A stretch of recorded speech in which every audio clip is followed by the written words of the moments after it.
handoff up the middle, scoots out to the left side, and he is off to the races, as it says in the bottom of the screen that you can't see, to the crib. To the crib.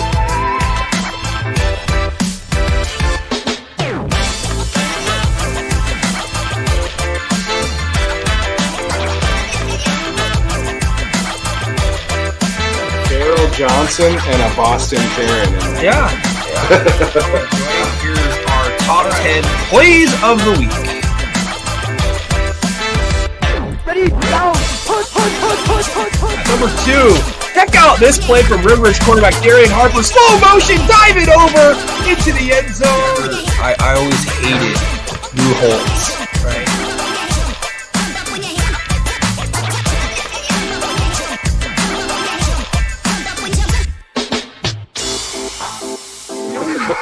Notre Dame is the greatest team that's ever played football in the history of football.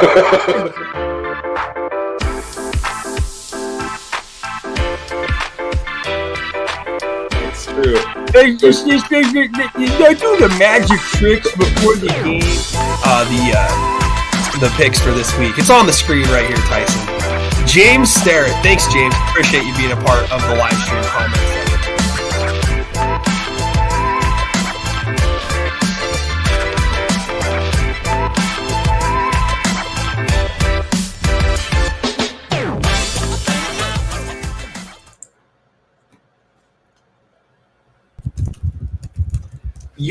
Yo, what is up, everybody? Welcome back to the live stream show that is known as Pigskin Profits, episode lucky number 13 here tonight. I am Nick Sisson on behalf of N2 Media. And on the other side of the screen, my main man, Tyson McCallum. You may know him as Recruit Radar PNW on X. What's up, my man? What's up, dude? We got some upsets this last week. Well, if you mean we got some upsets, you mean I'm upset that I made so many wrong picks in a couple different brackets. But, man. There's multiple versions of upset in that, for sure.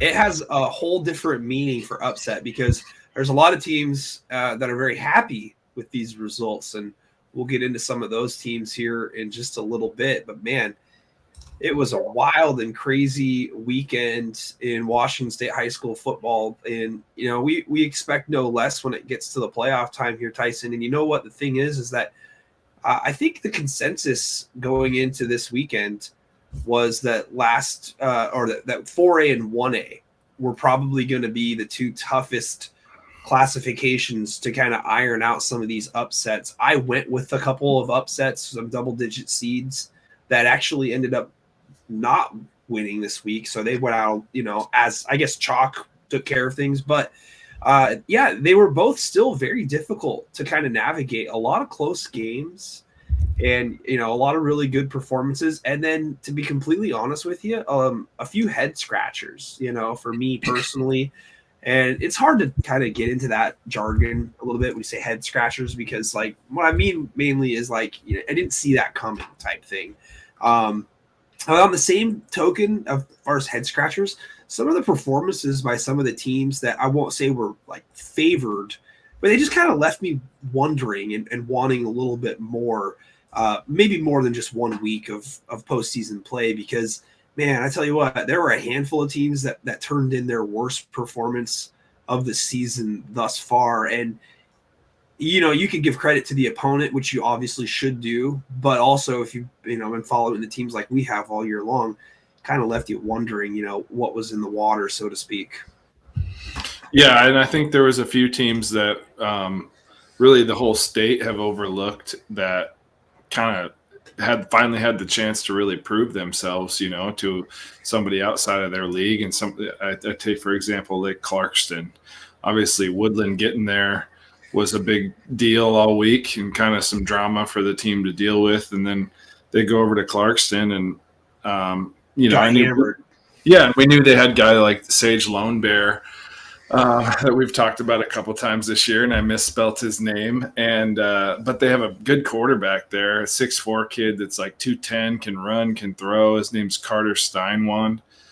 He had a pretty good game in that game, and it's a team that I think we looked at that league all year, and we're kind of like, well, it's probably comparable to what it was last year. Like, we don't really know a lot about these teams and how good they are because they just all play one another. But Facts. Clarkston's only loss was at West Valley, and then also to Lewiston, Idaho team. So, otherwise they pretty much took care of business. And they I don't know if I'd want to play them too bad in this second round, even if I am Tumwater. Well, I mean, if you're Tumwater, you're the number 1 seed. You're going to have to play anybody who's thrown in your direction. Your path has kind of been chosen as, one of the easiest paths possible. That's what you get when you're the 1 seed. It's what you deserve if you're the 1 seed. But in a situation like this, I think you're absolutely right. Realistically, after learning what we learned last week, I thought Woodland should have had the home field advantage going into that game. I'm going to say right now, I was dead ass wrong. That Clarkston proved that they deserved to have that home game. And they did something to Woodland that hadn't been done this year. I mean, Woodland's lost games, but not to the tune of 36-7. And I think that, like you said, a lot of credit's got to be given to Stein, Wand, and company. And, it's a long trip to make from Woodland all the way over to Clarkston. It's about a 350-ish mile trip. You're not going to make excuses, if you're the Woodland Beavers there. And one thing I like about that program is they're taking steps to ascend the ladder, have a state championship winning coach in Sean McDonald, who was recently named Greater St. Helens League Coach of the Year. They had the Greater St. Helens League MVP and Elijah Anderson. Kind of got dinged up a little bit down the stretch, he was available in the game, but I think ultimately you've got to give a lot of credit to Clarkston, and they're the beneficiary of being seeded here in this 8-9 spot.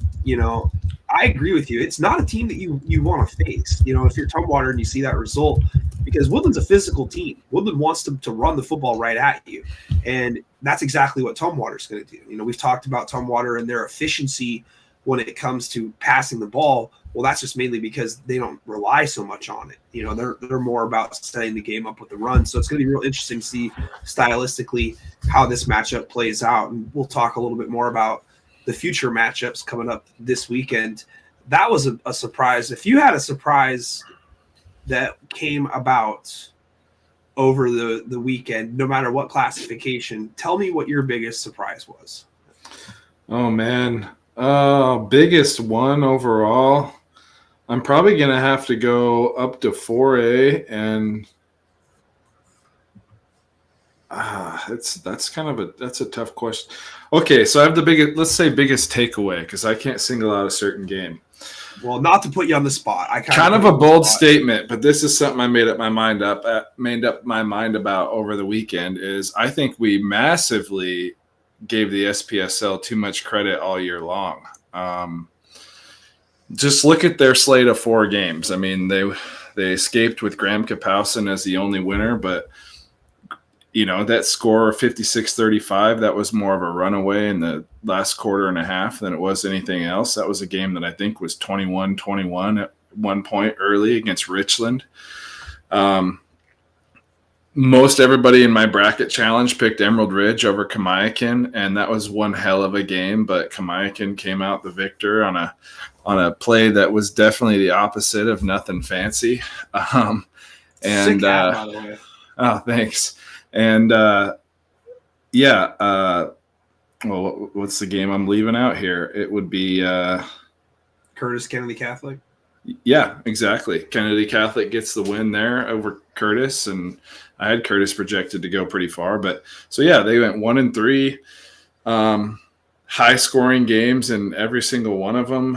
I think it's a tough league. I'm not trying to knock it, but we saw like Richland and Kamiakin give them a run, and I don't think many people really necessarily saw that coming. I mean, we both had Sumner in our semifinals. It just kind of shows. I forgot about that game too. Sumner went and lost to Eastlake. So close game. Yeah, they're all close. I mean, besides the Graham Kapowson win, and that was close for a while, but that kind of surprised me the most. It's not really a knock. It's more of a shock. Yeah, I think for me that the biggest shock was Camas getting manhandled pretty much by Mount Si. And if you look at the who beat who equation, you really weren't too fearful for Camas going into that one. But man, they were down 31-0 in that game at home, Tyson. I mean, it's so like hard to imagine that happening to a team that was seeded third, played Yelm to an 8-7 game. I mean, you just kind of wonder about the matchups, right? About how things are going to work out stylistically. And that one, it was just Mount Si jumped all over them from the get-go, and Camas is a really, really, tough team, good program. They've been a good program, for a long time. But, I mean, they just gave the momentum away to Mount Si right away, and once you kind of give up momentum and you're in a playoff game, you're kind of getting in dangerous territory, because then the team that you're playing that's underseeded shouldn't be in the game is right there in the game. In fact, they're ahead in the game. And now all of a sudden it's like, you're down 14-0 at the end of the first quarter. You're down 28-0 at halftime. I mean, by that time, you've taken your game plan and just kind of torn it to shreds, and what are you going to do to bounce back? You got to feel real bad for the guys from Camas because, like I said in the lead in, this is definitely their worst performance of the season. And if you look at what Skyview did to Skyline, right? Skyline Mount Si, and Camas taking care of Skyview, and Skyview absolutely dominating Skyline in that 42-7 win. It leaves you scratching your head. You're just like, man, it's like what kind of went into the thought process in this game. In the postseason, you don't take anything for granted, right? And your coaches don't certainly look at an opponent and say, okay, we got this. This should be a W. There were some comments throughout the year from me, you, Matt King. Matt Evans was on the live stream chat one time and said, man, 4A and 1A, when you get to those double-digit seeds, anything's possible, which is why we went with Sumner and Emerald Ridge, right? Because we knew that those teams were capable of possibly winning. And now at this point, the matchup that I never had coming, kind of leads into another topic that I saw you talking about on Twitter earlier today, which should definitely be discussed. But now Mount Si and Kamiakin have a matchup coming up this week. And that Kamiakin Emerald Ridge game, I mean, that gave every person in attendance and every person watching on NFHS the price of admission. What a game. Yeah. I mean, it's incredible. You talk about two teams that refuse to lose to steal the Seattle Mariners moniker all of 1995. I mean, Kamiakin pulling out the big ballsy play to go for two and the win in overtime, calling the Philly special. You got to give Skokel and company a lot of credit for digging deep and coming back in that game multiple times, because as the game played out, you wondered how they were going to Emerald Ridge. You wondered how they were going to stop Kamiakin. I mean, you'll have to, off the top of your head, you'll know, but the running back that they had, like Owen, what? Camden Schmidt. Camden Schmidt. Okay, I thought Owen Schmidt. Owen Schmidt was the fullback for the Seahawks that used to headbutt his helmet. Right. Yes, that's what I keep thinking of when I see this guy. But man, this guy just kept ripping off big run after big run, and it's like, man, how is Emerald Ridge gonna come back? They had to go for two to tie it. If they could have went for two to win it on the second possession, I would have advised for them to do the exact same thing. But man, both teams deserve a ton of credit, and somehow Kamiakin has to travel to go play at Mount Si. Like, what the fuck is that?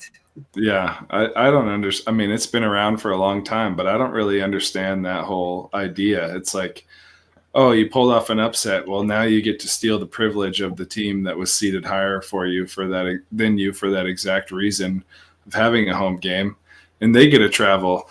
Someone commented on that thread today, like, so no games in the Tri-Cities this week, and it's like, nope. I mean, I don't know, probably 70% of the games being played this weekend are west of the mountains, I would imagine. Maybe a few more in 1B that are being over here, but It's a weird rule. I don't know where it came from. I don't know exactly how long it's been around. I'm no expert on the WIAA's rules because most of them I find to be foolish. So I don't spend the time to study them.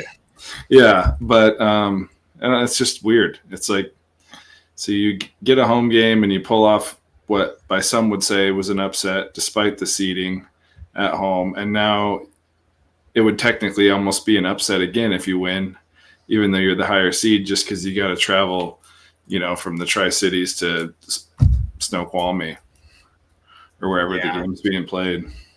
No, I get it, man. I mean, I heard this concept a couple weeks back about stealing home field and stuff, and it was about Montesano potentially having to go and play Lakeside and stuff, and if they beat Lakeside, they steal their home field advantage. And I said, oh shit, it's like I'd rather just be seated correctly and not have to play a team like Freeman in the first round, which turned out to be dangerous because Freeman ends up going, and there's another team in Montesano that everybody thought was really good, including myself. Kings. And the Kings too. I'll get to that in a second, but I want to just jump right back to 4A real quick before I start going off the beaten path here. But I mean, Kamiakin in OT 36-35, Mount Si over Camas 31-14. That sets up a 6-14 matchup. It'll be at Mount Si. Kennedy Catholic defending second place team from a year ago, 37-34 over Curtis. Lake Stevens started slow, but ends up dusting Woodinville 41-0. That sets up a rematch of the state championship game in the quarterfinals in a 2-10 matchup. Man, I mean, these are some real spicy matchups here in the quarterfinals already. Skyview in the 5-12 dismantles Skyline 42-7, and then Eastlake 21-18. They were up by almost 10 late in that game before Sumner got another touchdown to kind of make it look a little bit closer, but that sets up a 4-5 matchup between Eastlake and Skyview. Chiawana and Gonzaga Prep, two teams from the eastern side, we'll say. Chiawana's more central-ish, but Gonzaga Prep, a team that we hadn't really known a whole lot about all year long, ends up beating Chiawana 24-14, and then Graham Kapowsin over Richland, like you said, 56-35. That sets up a Graham Kapowsin Gonzaga Prep matchup in a 1-8 contest. I mean, I don't really have a whole lot more really to dive into in terms of surprises. I picked Chiawana. I had a terrible week, by the way. I had a terrible week in 4A. It's me too. I picked Chiawana in that matchup, but Gonzaga Prep, proves to be tough, and I'm really, really curious about how that 1-8 matchup is going to go with Graham Kapowsin. They have plenty of size. That's one thing they definitely have going for them, and their style. I saw a comment on Twitter about why would a team ever run the wing T offense, and there's all sorts of answers to it and everything, and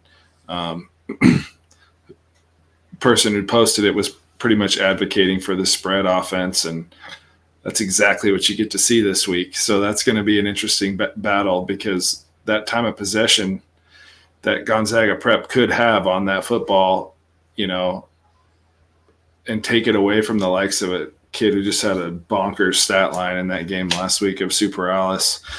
That could be something that they haven't really seen. I think the closest team they've probably played to that all year is like a Sumner in some capacity, but I don't think they have quite the same size profile that G Prep does. Yeah, I mean, styles make football games, my man. Yep. And anything's possible. I've seen the wing T offense for a long, long time, and Tumwater ran it. I'm not sure if they're more dominant on it now, but when I was growing up, Tumwater used to run the wing T like almost now it's like the double wing, basically. Yeah, Bellevue used to run the wing T back in the heyday in the mid 2000s, early 2000s with J.R. Hasty and company, and they were just a nightmare to stop. I mean, even Jake Locker and Ferndale ran the wing T. Marcus Tuiasosopo and Woodinville back in the late 90s. There's been a lot of teams that have ran the wing tee and won state championships with it. If when ran correctly and everybody blocks and everyone carries out their assignment, it can be very, very, very demoralizing to play against, because if you're able to move the pile and get a good offensive line and get 4 or 5 yards of carry, and then you can't touch the football with your, fast, high-powered offense, that you want to go down the field, doesn't mean shit. Yeah, especially if they get a lead. If you have to play from behind, it doesn't have its perks in the same regard. But if you're a team that can play some defense and, have control of that rock for most of the game, you're going to be in any and every football game you play in. Yeah. Anything else on the first round there in the round of 16 for 4A before we jump down a class? No, not really. We kind of covered the importance of Mount Zion Kamiakin and why it has what's taking place in there and why. And then the Kennedy Catholic Lake Stevens game. I almost think in some regard, if we're going to have all these wonky rules, let's just add one more, and that teams that play in the state championship, if they get in the bracket, then again, the next year they have to be put on opposite sides of the bracket from one another, so they don't have a quarterfinal matchup, kind of like we're seeing with Linden and North Kitsap here down in 2A this week. I don't know. Let's just add one more goofy rule to the system. That's a goofy ass comment. What are you talking about? I'll say this though. Yeah, you. Why not? Emerald or Kennedy Catholic. If they say they win this game, they certainly got stiffed on their seed for being a one-loss team compared to everybody else, and we discounted their schedule. Agreed. But a lot of times what happened and who the winner was last year gets taken into account with seeding. It seems to, anyways, or at least with rankings and where people see teams.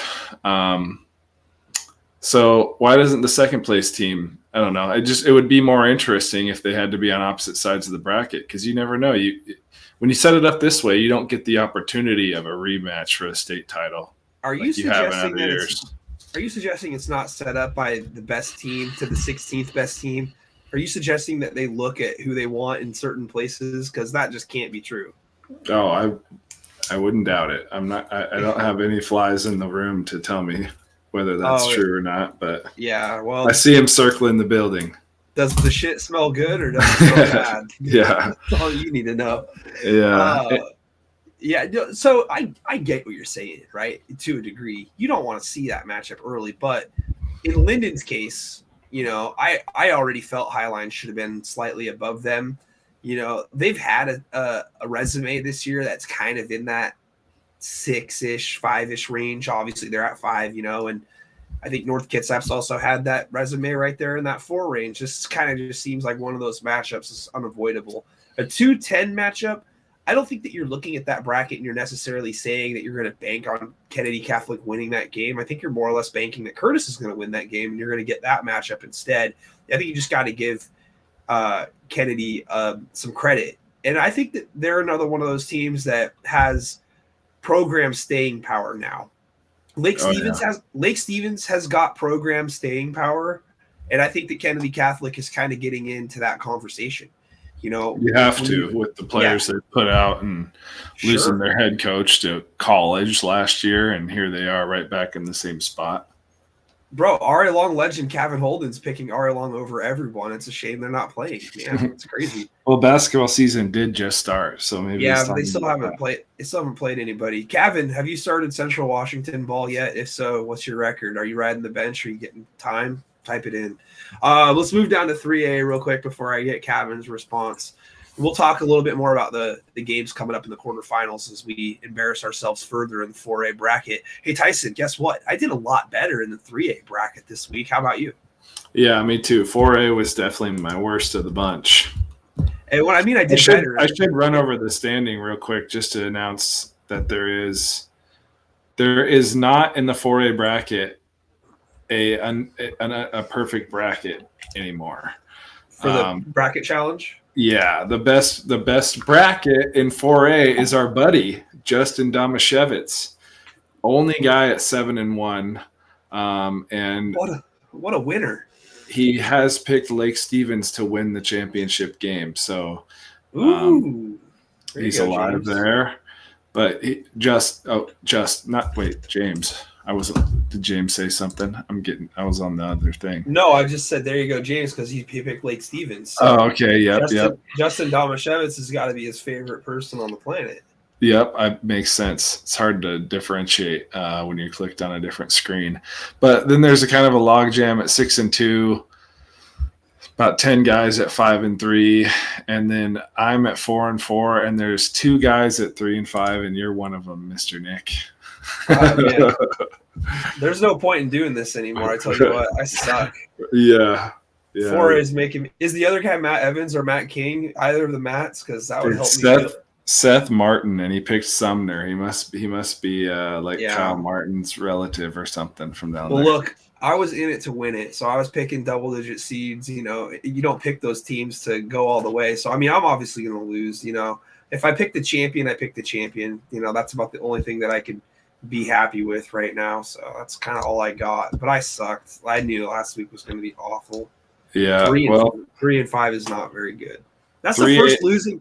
That's the first losing record that I turned in all season long in either of the spots that I voted in. So dang, 3A looks a lot better. We don't have anybody that is below 500. So, well, yeah, because the worst brackets are 5 and 3.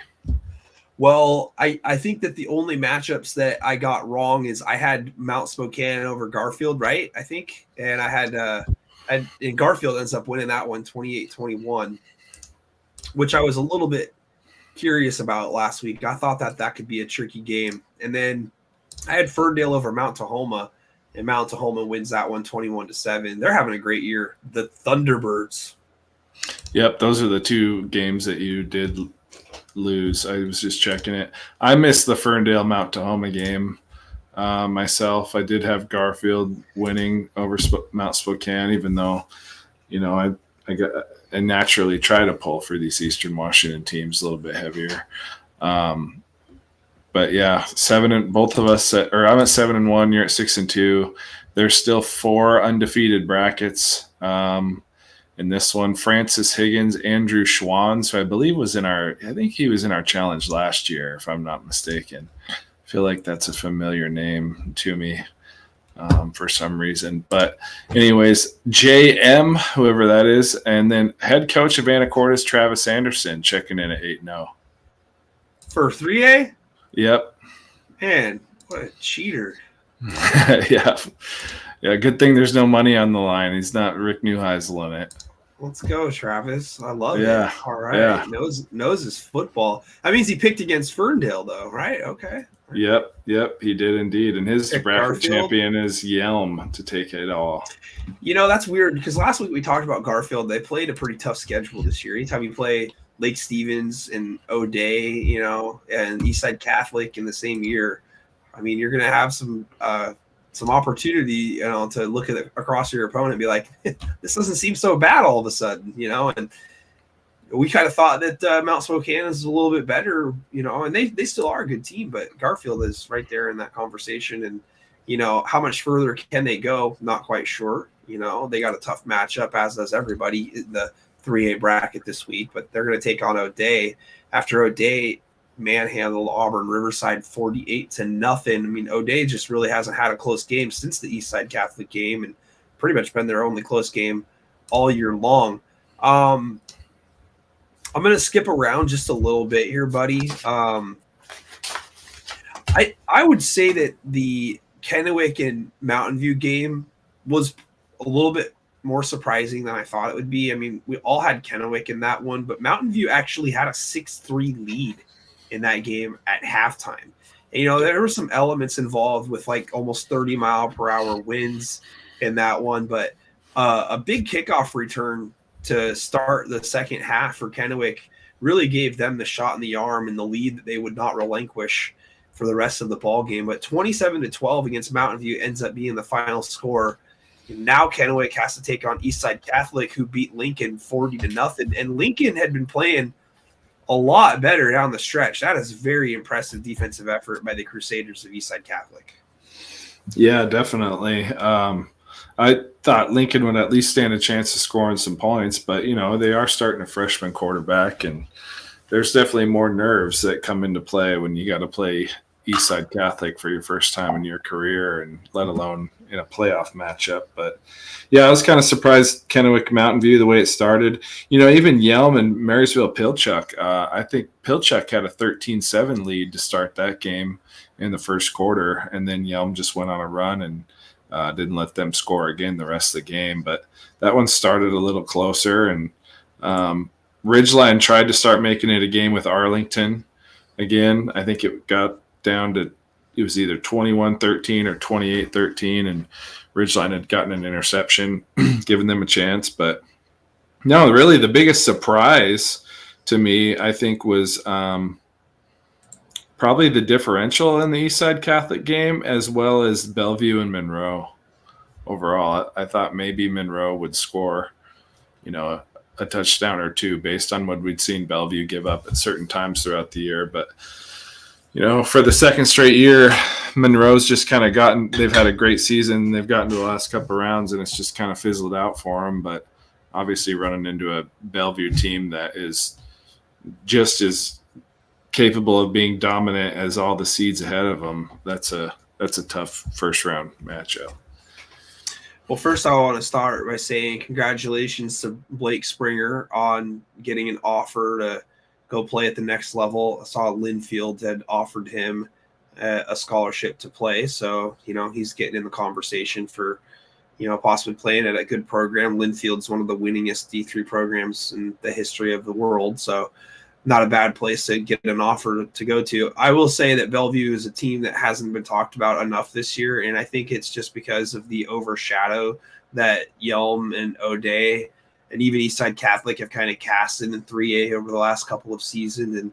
And Bellevue was I believe, a field goal away or something close last year to potentially getting back to the championship game. I mean, they played everybody tough, and they're one of those teams that anything could happen, buddy. I mean, they're going to be playing Arlington, and you mentioned that Ridgeline team. I think Ridgeline put up more of a fight than most people thought that they would in this one. I think a lot of people had Arlington boat racing them, and watch out for Ridgeline in the next couple of years. Let's see what kind of program that they build over there. They got a nice new facility. They're right on the border of Idaho. There's a lot of happy people across that line. Maybe they might want to come over to Washington and be slightly less happy. Who knows? But still, let's keep an eye on Ridgeline over there, And third year of the program, had a heck of a season. The kid that already broke the GSL career record had 103 receptions this season as a high schooler in 1 year, and only a junior. So gets to continue to build on that legacy and, set a footprint for that program as what kind of players maybe they could churn out from here till forever. Yeah, well, that's only 85 more catches than Christian Watson has so far this year for the Packers. Yeah. That bum. Mm-hmm. Back to the bracket here. That Bellevue-Arlington matchup looks good. I mean, if you look at the litmus test between Monroe and Bellevue and then Arlington and Monroe, we're kind of in the same neighborhood here. Arlington did surrender a couple more points, but not many. So I think that's going to be a really good 3-6 matchup with Arlington getting the home field, or, the closer proximity home field, we should say. O'Day Garfield, a league matchup coming up in a 2-10 matchup. So we got a couple of 2-10 matchups. The 10 seed upsetting the 7 seed in the 3A bracket as well. And then Eastside Catholic Kennewick, put on your big boy pants. That is going to be a knock 'em out, drag 'em out matchup. At this point here, if you're Coach Ronquillo of Yelm, they have to take care of business against Mount Tahoma in the bottom half there. And, Coach Ronquillo was saying to us that Eastside Catholic or Kennewick is more than likely going to be the team that they play at some point coming up in the bracket. Yep. Well, lo and behold, the winner of that game would take on Yelm in the semifinals, which either, sets up his prediction of the next best team that nobody's talking about in Kennewick comes over and takes on Yelm, or you get the rematch of the state championship game in the semifinals. I don't know what the media would want more in that situation, but I think that they would probably lean towards the rematch aspect of it because it's just a better story, I think, to tell. But that's no slight to Kennewick at all. Kennewick is a very, very tough team, and if Coach Ronquillo already thinks so, then I think the rest of the state should take notice as well. Yeah, definitely. And they're a team that's not like they've got, they had a one-year starter at quarterback last year. Look how far they went. Now they got a brand new quarterback again. Look how far they're going. They just have a good culture and a consistently defensively minded team that, kind of with the exception of Chiawana, beats up on their bigger brothers down there in Tri-Cities. I mean, the team that beat Kamiakin last week, or not last week, but earlier in the season, and Kamiakin getting the victory last week. Lot of quality opponents over there in the MCC. And not only that, over in the Greater Spokane League, I mean, there's tough teams up and down over on that side of the mountain. And you could even go further down into the 1A ranks, which we will later, and even into the 2B ranks. There's a lot of problems coming from the east side of the mountains, as some teams found out this previous week. Any final thoughts on last week's 3A games? No, I would say, it's definitely set up for some awesome matchups there in the middle of the bracket. And I look forward to keeping tabs on them this weekend. Yeah, you got 3 teams from the Metro League here representing. And then you've got Bellevue from the 3A Kinko, Arlington from, was it Wesco, I believe? Yeah. And then Kennewick MCC, and then Yelm, South Sound, and then Mount Tahoma, Pierce County. So we're still kind of heavy on that league that Rainier Beach plays in that, apparently Highline's win over them just didn't count. But, yeah, good, tough league, man. Metro League 3A every year. Oh, yeah, definitely. All right. Forever. Yeah. All right, so 2A, right? We kind of touched on Clarkston and Woodland. I had the final score wrong on that one. I said 37-6. It actually was 44-6 for the final. But, man, I mean, Tumwater, right? Number 1 seed. I mean, when you put up 70 points in a round of 16 game, granted you're playing the 16 seed. My goodness, man. I mean, they are clicking on all cylinders. That's 10 touchdowns, Tyson, if you're doing math at home. And I went to Kelso, so doing math at home is not easy. It's about as difficult as doing math in the classroom, honestly. But, man, 70-12. I mean, we'll see how Clarkson matches up with Tumwater this next week, but that doesn't look like a fun game for anybody to circle. Yeah, only bracket that across all of these that all of the home teams ended up winning their game, and really they were all statement wins. I mean, Tumwater's was obviously the largest, but maybe the seeding committee got 2A correct. I don't know about the order of 1 through 8, but 1 through 8 all had dominant victories. So, no real surprises, I guess you should say. I don't think that the results from 4A or even the couple in 3A are kind of reflective of the committee not doing a good job of getting the teams in the right order. But I know what you're saying.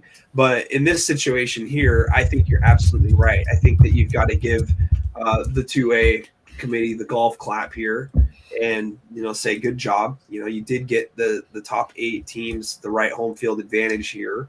I look at the 2A bracket, and I think it just kind of mirrors what we have been talking about all season long, that after you get to about the first 6-7 teams, the rest of them, there's a little bit of a gap, and you're not really sure what you're going to get. How much of a gap is there between, let's say, Clarkson and Ording, or Clarkson, Ording, and Highline? Not sure. I don't think that there's that much of a gap. I don't know if there might be any. That's where maybe these teams, like Ording's loss to Enumclaw. Yeah, it was by 20, but then you look at Orting's roster, and it's early in the season. They have freshmen that are contributing, a lot of sophomores, some pretty big kids on the line, but them handling Washougal like that, I mean, we kind of all thought Washougal was a good 10 seed, but they held Washougal to their lowest point total of the season. And 2 seasons. Yeah, I mean, yeah, sure. Yeah, if you want to look back across, the time that they've had with B and how high scoring they've been at times. And then Clarkston doing what they did to Woodland too, like we touched on earlier. I mean, shoot, those 2 teams could be, Orting did only have the 1 loss. Like I said, Clarkston's lost to West Valley early in the year, I think 42-13. That one you're kind of like, that's weird. But I don't know. I guess what I'm saying is you could make a case for these teams being as good or having as good of a resume as like Linden and Highline and North Kitsap, the other 1-loss schools.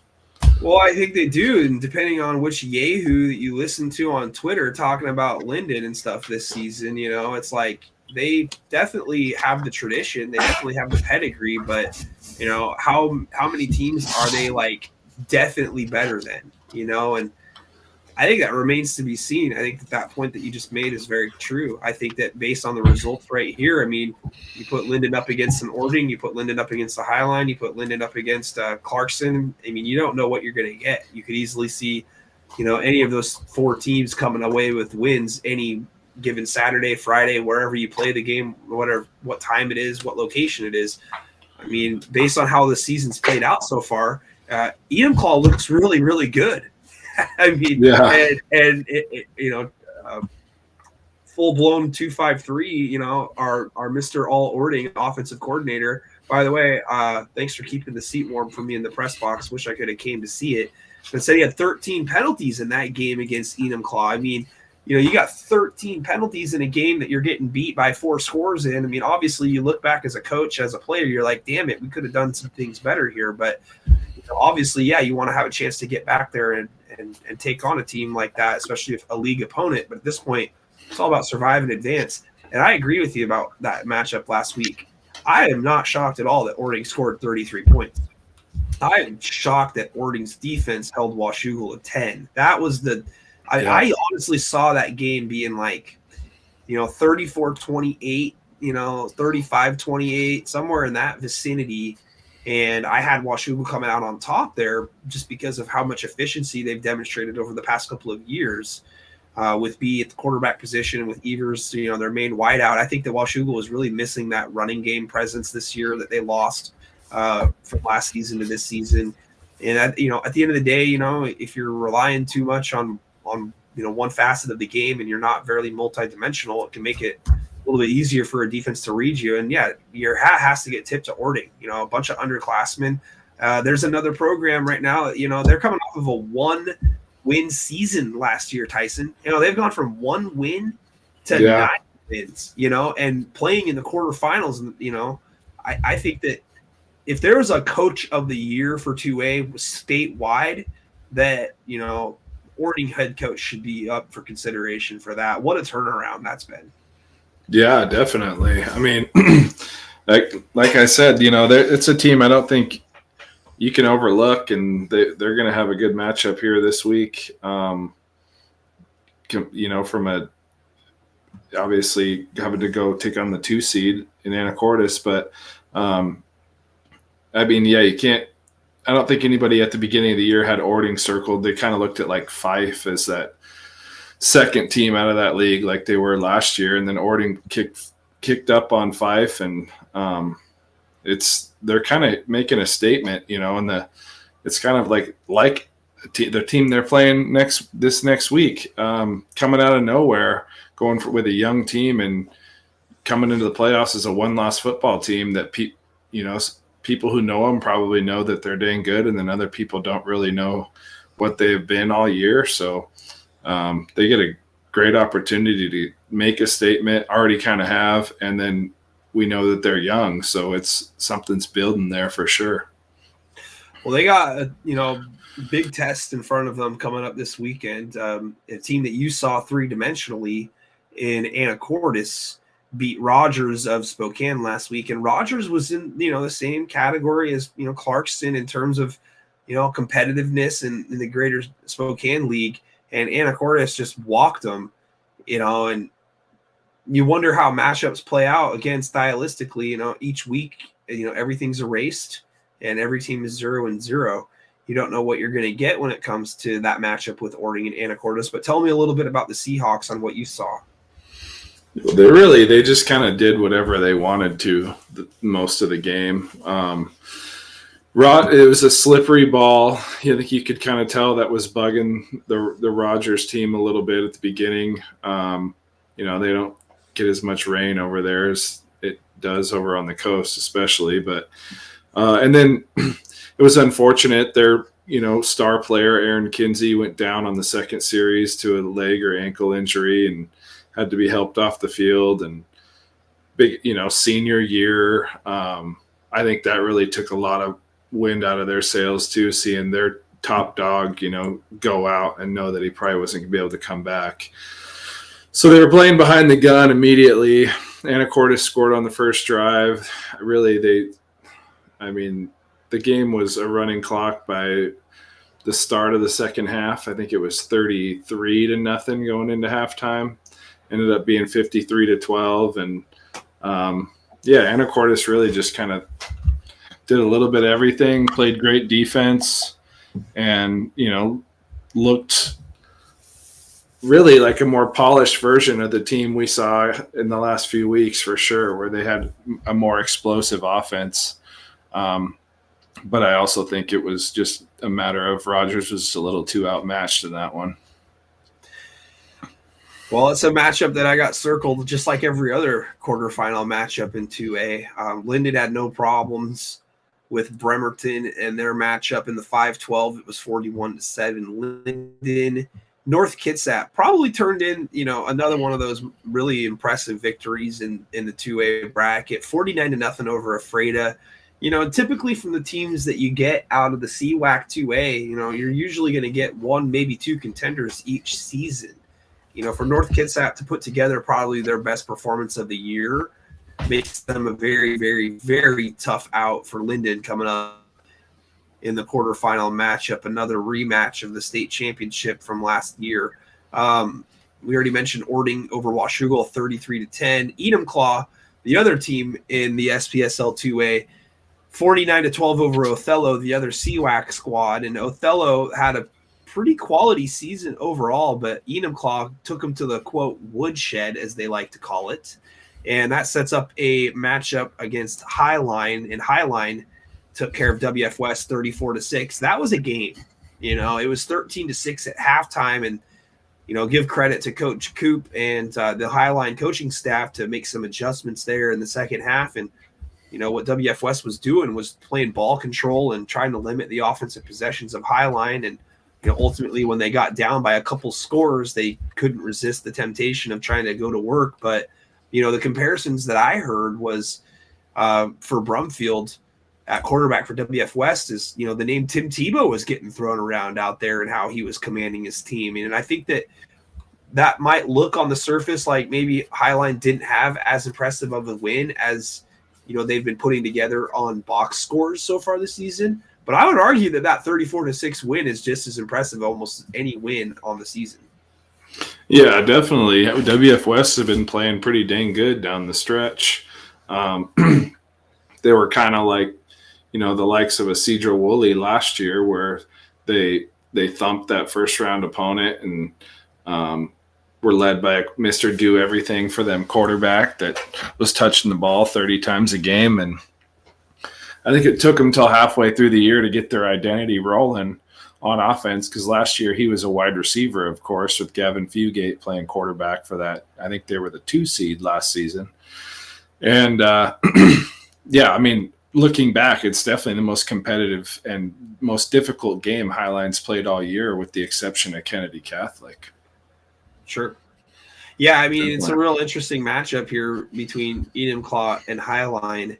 I don't know what I did to piss off the Enumclaw community, but, apparently I've been sliding them all year long. And I mean, I've been going back and like jotting my memory here, and it's like I don't remember ever saying that Enumclaw is a bad team and not they're not deserving of, being highly ranked or anything like that. As a matter of fact, I thought last year that they were robbed of, being a higher seed than a 4 seed, and the fact that they had to play Linden in the semifinals to me wasn't what I thought should have happened. I thought that should have been a championship type setting, but neither here nor there. Apparently, the Enumclaw crowd has taken exception to apparently what I think of them. I think they're a very good football team, and I think they demonstrated that all year long. I'll get to my pick later on as we go through the brackets and stuff and talk about what's going on. But yeah, that's a good one. Highline and Enumclaw. I think they're all very intriguing. All 4 matchups are more now after what these other some of the other teams have done this last week than we probably thought they were when we filled out our brackets. Yeah, definitely. Yeah. Any final thoughts on 2A results from last weekend? No, that's it. Other than highlighting some players later on. Well, let's get into 1A then, man. Biggest shock for me was the Seton Catholic win over Kings 56-48. I guess it's shocking on so many levels to me, buddy. I mean, 56 points put up by Seton Catholic on the road.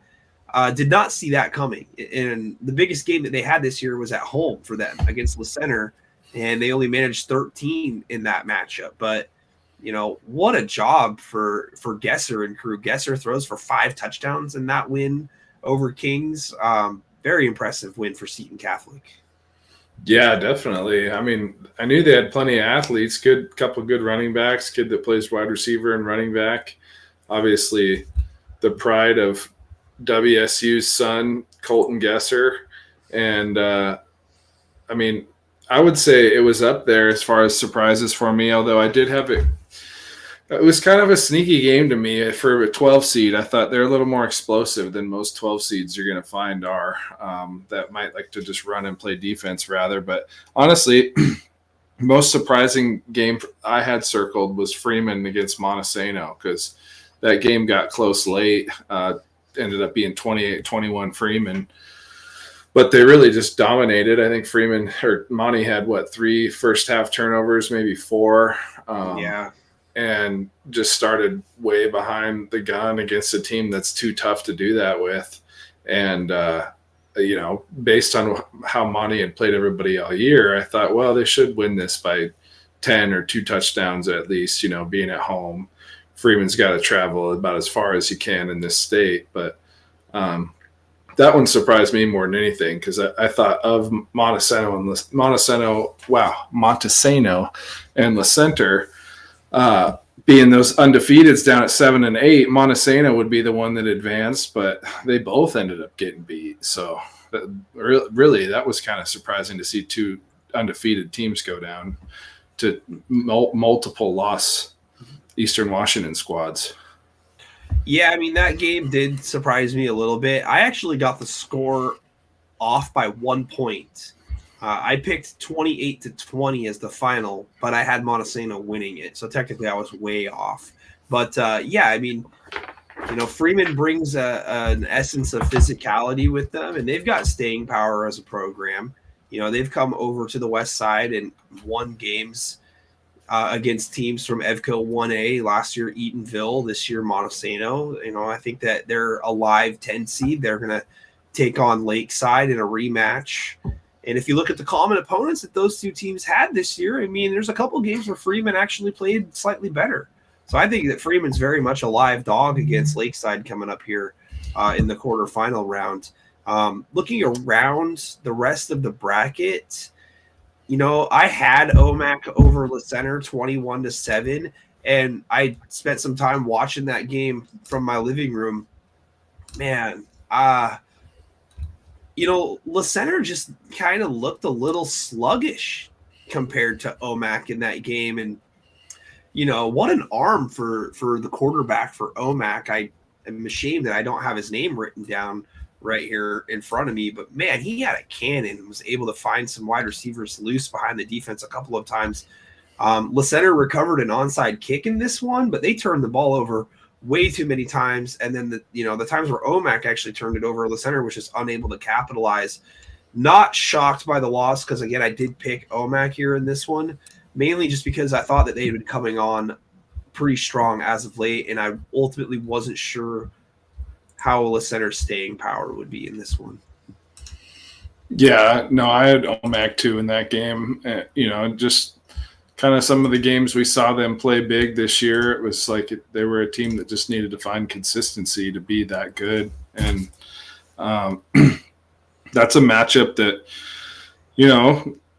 OMAC definitely, I mean, everybody knows who Royal is at this point before I say something stupid, but, a team like OMAC especially knows who they are, being another 1A school from the east side that has had some good years in the past. But now they get an opportunity to, go slay their own giant, as they would see a team in their classification this side of the mountains, like, some of the teams do on that side in the higher classes with the East Side Catholics and O'Days and whatnot, because Royal's got the same kind of reputation. So who knows, playing a team that has kind of played like they had nothing to lose the last 4 or 5 weeks, that's pretty dangerous. And it looked like they had some pretty darn good speed from what I saw in that game as well. Yeah, no, they definitely were fast on the edges, and their defense was stout. The thing that I kind of took away from it, the first play on offense for La Center was a trap out of shotgun that got 8 yards up the middle to Jalen Ward. After that, I just didn't see him go back to it. I saw him trying to live on the edges a little bit too much and throw the ball a little bit too much. And I feel like that they kind of took their own momentum away from them at times. And, they got a 3-and-out on defense to start the game, and then quarterback scrambling outside the pocket, and just he turned and faced rolling, I think, to the left. I think he was rolling to his left, and then turned back across his body just outside the tackle box and just delivered an absolute frozen rope, that got beyond the secondary, and the DBs just didn't look quite as swift as the wide receivers did, for OMAC in that game. And, me and you were texting about it, which is like, man, what is going on here? It's like, does this guy just have a cannon for an arm, or, was La Center just caught a little bit off guard on film about, what his arm strength looked like? But it was just one of those games where, I kind of left myself, even though I picked the result, I was still kind of surprised. I was still scratching my head. I was prepared to be wrong in that one, actually. Yeah, I just thought it would be a closer game altogether. Definitely. I mean, 21-7 is not like astronomically, far apart. But yeah, I'm with you there in terms of maybe a little bit more competitive. I mean, it never felt like that OMAC was in danger of losing that game, I guess. But Right. Kashmir, they're kind of commanding early. Yeah, Kashmir, man, they continue to just be dominant. They're still undefeated, 49-14 over a Toppenish team that had been improved. Second time's not a charm for Toppenish in that one. They're going to take on Seton Catholic in the quarterfinal round now. Lakeside 9 Mile Falls, we mentioned that earlier, but they're going to take on Freeman after defeating Life Christian Academy 41-14. Linden Christian, they defeat Cannell 41-20. And then Nooksack Valley beats Castade Christian, just beats the brakes off them 59-7. Man, Nooksack Valley, Linden Christian quarterfinal, man. I mean, that everybody was looking at that potential quarterfinal matchup, and everyone was scratching their heads like, huh? Like, how are these two teams seeded to where they're going to play each other in the quarterfinals? Well, that guarantees one of them is going to be in the semifinals, buddy. Yeah, definitely. Kind of ashamed to see that one this early too, but I think Nooksack's healthy. That's going to be a crazy good game. I mean, by all means, the quality of game that you'll see in the state championship game. Dude, like, I'm so torn on how this matchup is going to go. Second time around, and I think Nooksack was up 20-7 in the first meeting between the two, and then Linden Christian scored the last 14 points to win it 21-20. I know that was the final score, but oh my goodness, football fans are going to be treated coming up this weekend when those two teams meet up. Is that one at Civic? Do you know, or where they're playing that one at? They might have the location here. Let me check real quick. Yeah, I wouldn't be surprised if it is. Yeah, Civic in Bellingham on the 17th. So that's Friday night at 7. Wow. Yeah, that's going to be an awesome game to go to. I'm going to go to maybe 2 games myself this weekend. We shall see on Saturday. The Kashmir Seton Catholic game. And then I think it's afterwards. I'll have to double check. But jumping down into our next class, we got to talk about Goldendale and Okanagan. Both those games are at the Apple Bowl in Wenatchee. Nice. There's a 1B quarterfinal game being played there too that day. I'm just not sure who it is. I like it. The Apple Bowl. Yeah. Well, let's dive down real quick in 2B. Chalk all the way in 2B. You got Kalama, the highest seed, playing as the 5. They beat Friday Harbor 32-14 in kind of a weird Friday 2:00 game. Kalama cost me big in the sports book. Kalama minus 37.5 did not cover. Friday Harbor stuck around in that one and, had it tied early in the game in the first quarter, but Aiden Brown and company end up getting the win. And then Riverview and the Asotin, 47-20. Riverview gets the win there. Asotin had been playing better as of late. I think that's a pretty good win for Riverview. Goldendale, a big win over Brewster, 67-22.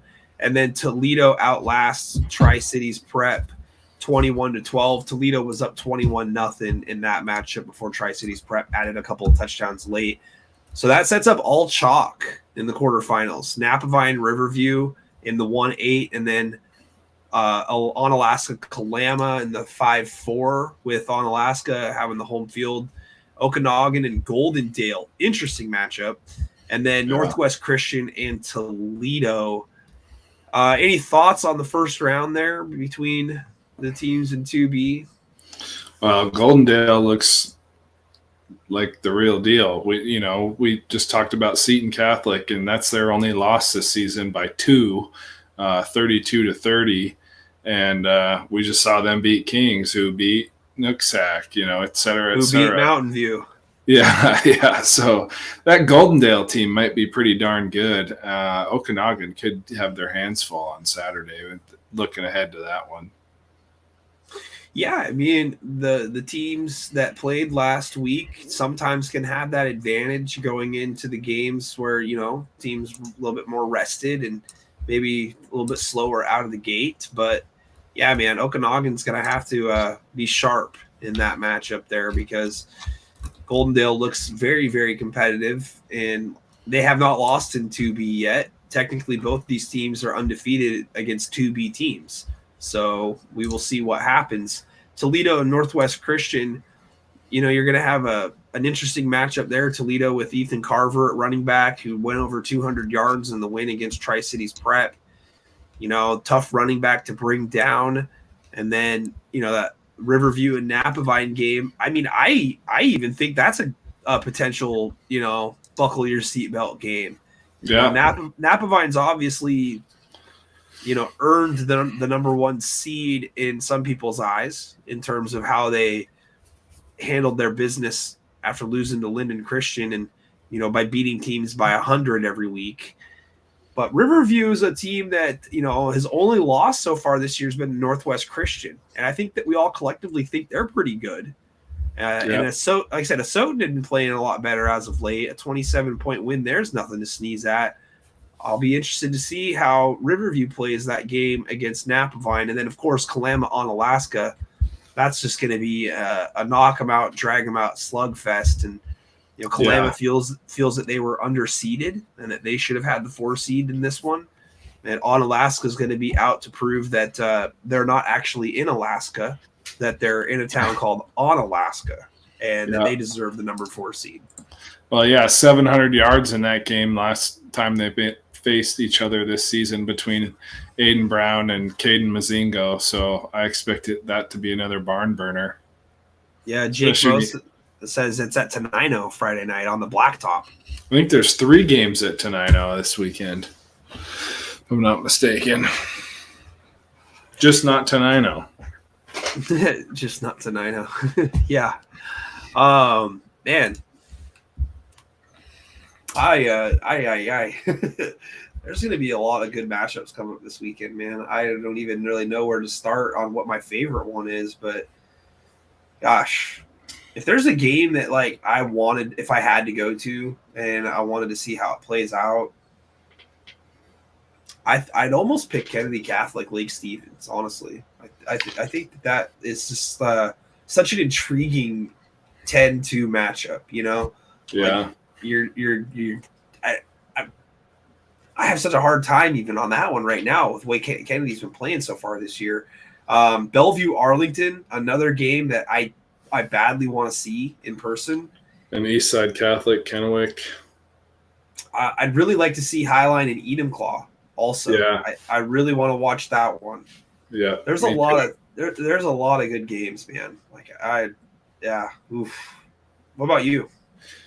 No, I'm right there with you. Enumclaw Highline's going to be, incredible. I think we know a little bit more about Enumclaw and how they inflict their style on people. You know, we know they like to be physical and play I formation, a lot of play action, and we know Highline kind of just does a little bit of everything. And we'll find out how Smash Mouth Highline can play, because Enumclaw is going to make you play that way, most definitely.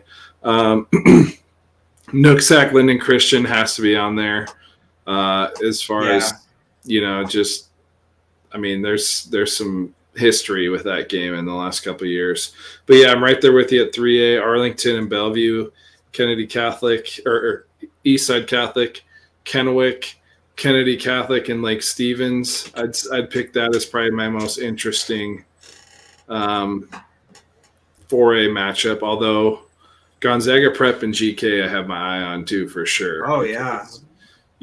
Just the clash of styles in that game is going to be awesome. Yeah, I mean, I don't even know where to start, man. Like, I think I've started in a pretty good spot, but Linden North Kitsap, I definitely want to see that game play out. Just 2 really physical teams. Don't sleep on that Ording Anacortes matchup either. I don't know. We'll see how that one goes. Be an interesting game. The last time that those 2 teams played each other, I think, was in 2018. And down in Ording, and granted, it's quite a while ago, but Ording got the best of that matchup. So, I think it's Anacortes is probably sitting there preparing for an Ording team, kind of like they would in regards to Cedar Woolley or, say, Linden in years past, just with the running attack per se and kind of upfront physicality. But, yeah, I'm going to be watching quite a few games on Friday and then try to catch those couple in person on Saturday for sure that I can. Well, that's good. Let's talk a couple players that we saw some notable performances on this last week, and then we'll get into the games. And I got Matt's picks that he texted to me. I miss Matt. I miss Devin. Where are they at? I don't know. But Matt's actually having dinner with his parents, so it's very, very, very forgivable. And I think Devin's working, which is also forgivable. But yeah, let's get into a couple players. Yeah, what class do you want to start in? Good question. I'll start in 4A real quick here. Okay, that's where I have the most. So, I was just going to lead it off with Camden Schmidt for Kamayakin in the 36-35 win. 23 carries, 189 yards, and 3 touchdowns. So a huge performance in the win. I mean, if the game was still 9 going, tackles too. yeah, if the game was still going, he would have 300, 400 yards rushing in that game. Yeah, totally. By far, one of my favorite players in the entire state. I've talked to a lot of various sources, and I mean, I don't want to rant on it. I'll try to summarize it a little bit, but I've noticed colleges get caught in the same underwear game that the NFL does, where sometimes a player will have longer arms, or he'll have a shorter torso, or he'll be slightly faster in the 100 meters. But then you look at a player like Schmidt and what he does every single game on the field, playing both ways, 4A, heart shows, everything shows about a kid, and they don't get looked at. And it kind of just baffles me that I think it explains why we see such poor tackling in the Pac-12 and, in college football in general, is because they're always going for the athlete and not the football player. And that's my little soapbox about Camden Schmidt, that I really think someone's making a mistake if they don't offer to that kid. Well, I mean, walk on is a term for a reason, and go someplace that you want to go get an education at and show up and do the work, and see where it leads you, I like the idea of guys doing what it takes to get to the next level, whether that means going and playing at a JUCO or, putting your education first. There's a path for everybody. A football player is a football player, and he's definitely a football player. That's for sure. Yeah, he's as tough two ways as anybody in the state for sure. Who else you got? Well, I wanted to also piggyback on the quarterback Trent Woodhouse, who came through big time for Kamiakin on a 4th and 4, finding Kyler Rutz on a 19-yard touchdown pass to keep the game alive, and then in OT. In OT. Yeah, and he came up with the big 2-point conversion catch, and it looked very difficult according to the cell phone video that I saw taken in the end zone to win the game. So heck of a performance there down the stretch for Mr. Woodhouse. I love the name Woodhouse, by the way. That's awesome. Yeah, and I think he's coming off like 2 torn ACLs or something this year, which is pretty impressive and awesome way to have his senior year continue. Something you could talk about forever. Yeah, no, 100%. But yeah, go ahead if you've got some there. Yeah, let's do. This will make the Lake Stevens guys happy. I got 3 kids from Lake Stevens. Jay Sean Lamar, 15 carries for 219 and 2 touchdowns in that win last week. And then linebacker from Lake Stevens, Keegan Howard, 11 tackles, 3 tackles for loss. And the kid that also just got an offer from Montana State today that's pretty underrated, David Brown, plays DB and wide receiver. He had 2 interceptions, 1 pick six, 4 catches for 52 yards and 2 touchdowns. So scoring 3 touchdowns of his own, checking in around 6'3", 180. He's got some impressive film. I do have some more, but that wraps it up for my Lake Stevens boys. Yeah, I'm going to jump over to Mount Si real quick. Running back for Mount Si, CJ Rose, 34 carries for 138 yards in the win against Camas. Didn't get into the end zone, but still a vital part of the offense for Mount Si. And then for Camas, quarterback Jake Davidson, 19 of 38 and 220 yards, doing what he can for the Papermakers in the loss. Yeah, a few more teammates here in the for Mount Si. Brock Gates, 9.5 tackles, 2 tackles for loss, 1 interception, a forced fumble, and the recovery on it. And then in the game between Lake Stevens and Woodinville had a kid really busy on defense by the name of Dylan Jewell, who had 16 tackles, 2 TFLs, and 1 sack. And then I've got 3 more teams on here. Do you have any more guys? Yeah, for Skyview, quarterback Jake Kennedy, 12 of 17 for 200 yards passing, and he had 4 touchdown passes, and 3 of them went to Gavin Packer, the wide receiver for Skyview, and they were 19 yards, 14 yards, and 82 yards. And then also Jared Sikora, a 44-yard interception return for a touchdown for the Skyview defense. So a huge day for the Skyview Storm trio in the win over Skyline. Yeah, hey, speaking of another trio, the one from Graham Kapowson, Davion Superalis, probably the stat line of the week. 30 of 37 for 482, 6 touchdowns, also had 8 carries for 70 yards, and he punted once for 55 yards. So if he doesn't find a home as a quarterback, he might as a punter, like what's his name, Johnny Hecker there over from Bothell. And then former Oregon State Beaver. Yes, sir.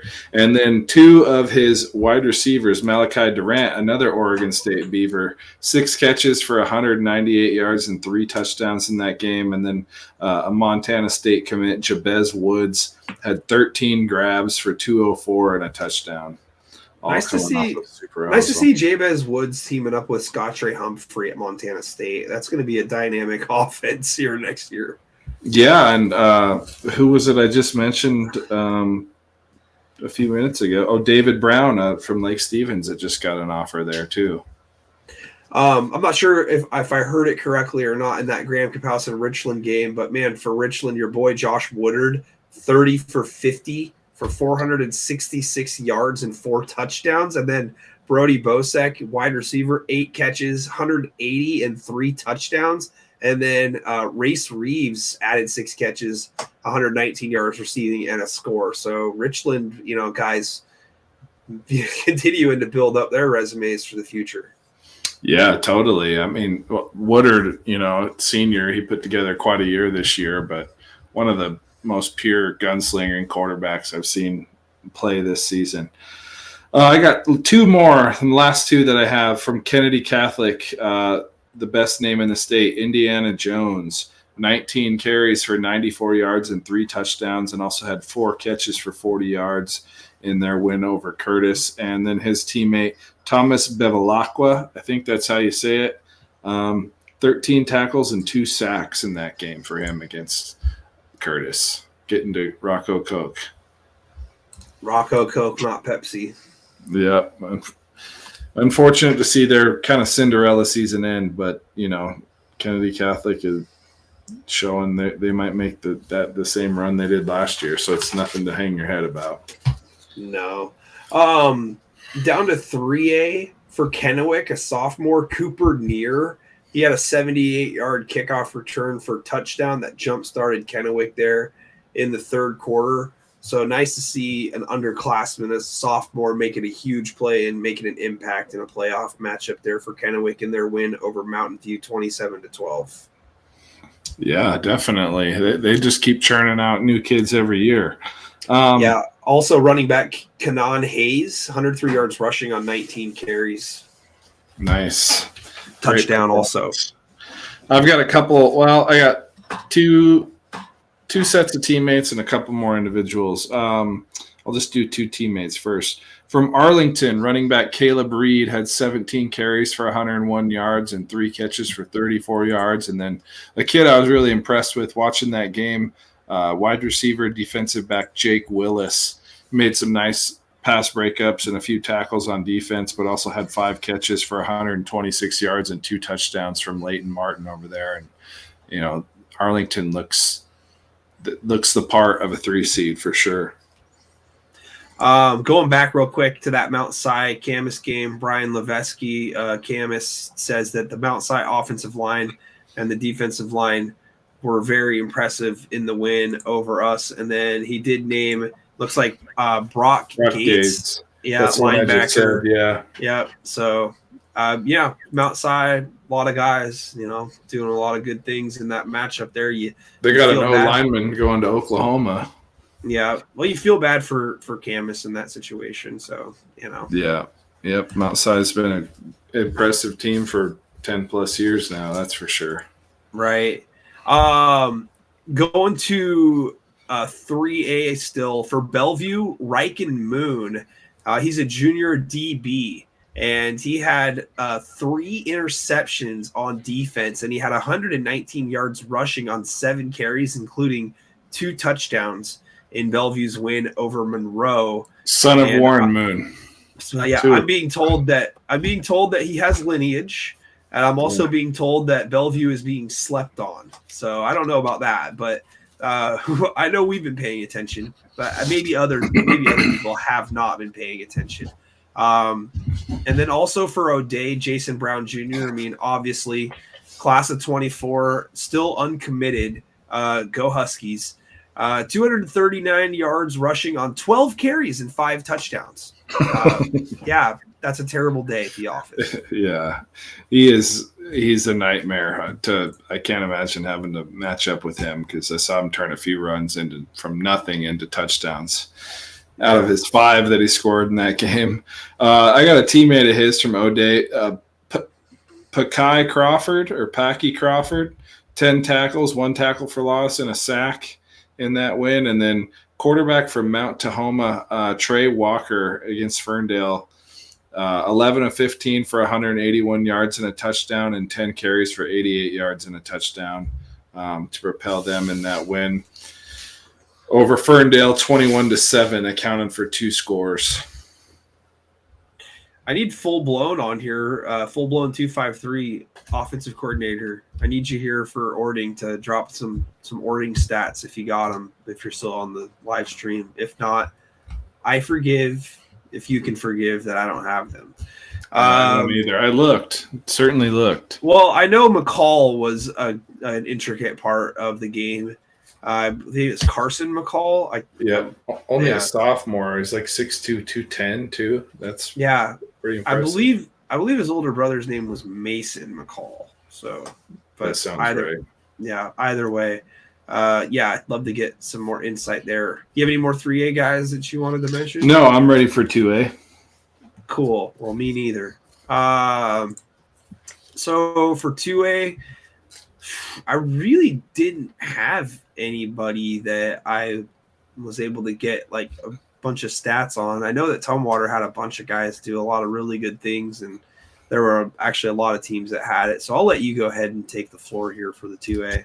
Well, I've got 5 altogether, 2 sets of teammates and one individual we talked about earlier from Clarkston, Carter Steinwan, 16 of 27, 204 and a touchdown, and carried the ball 13 times. Mind you, he's 6'4", 215, 220 for 60 yards and 2 touchdowns in that win for Clarkston over Woodland. And then from Enumclaw, I've got quarterback Gunnar Trachty, a senior, another 6'4" quarterback out of the 2A class, 12 of 16 for 180 yards and 4 touchdowns. And frankly, that's just kind of what you've seen from him over the last couple of years, and that play action offense, an accurate thrower and very efficient, rarely turns the ball over.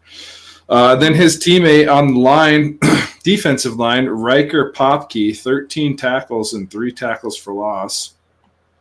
And then up in Anacortes, the Beaner twins kind of went crazy in the first half. I think they combined for about 320 yards and 6 touchdowns by halftime. But Brady had 4 receptions for 141 and 2 touchdowns, and carried the ball 5 times for 70 yards and a touchdown, and quite a few big tackles on defense. And then his twin, Brock, had 2 catches for 40 yards, 5 rushes for 85, including a 62-yard touchdown, but had 3 scores on the ground altogether.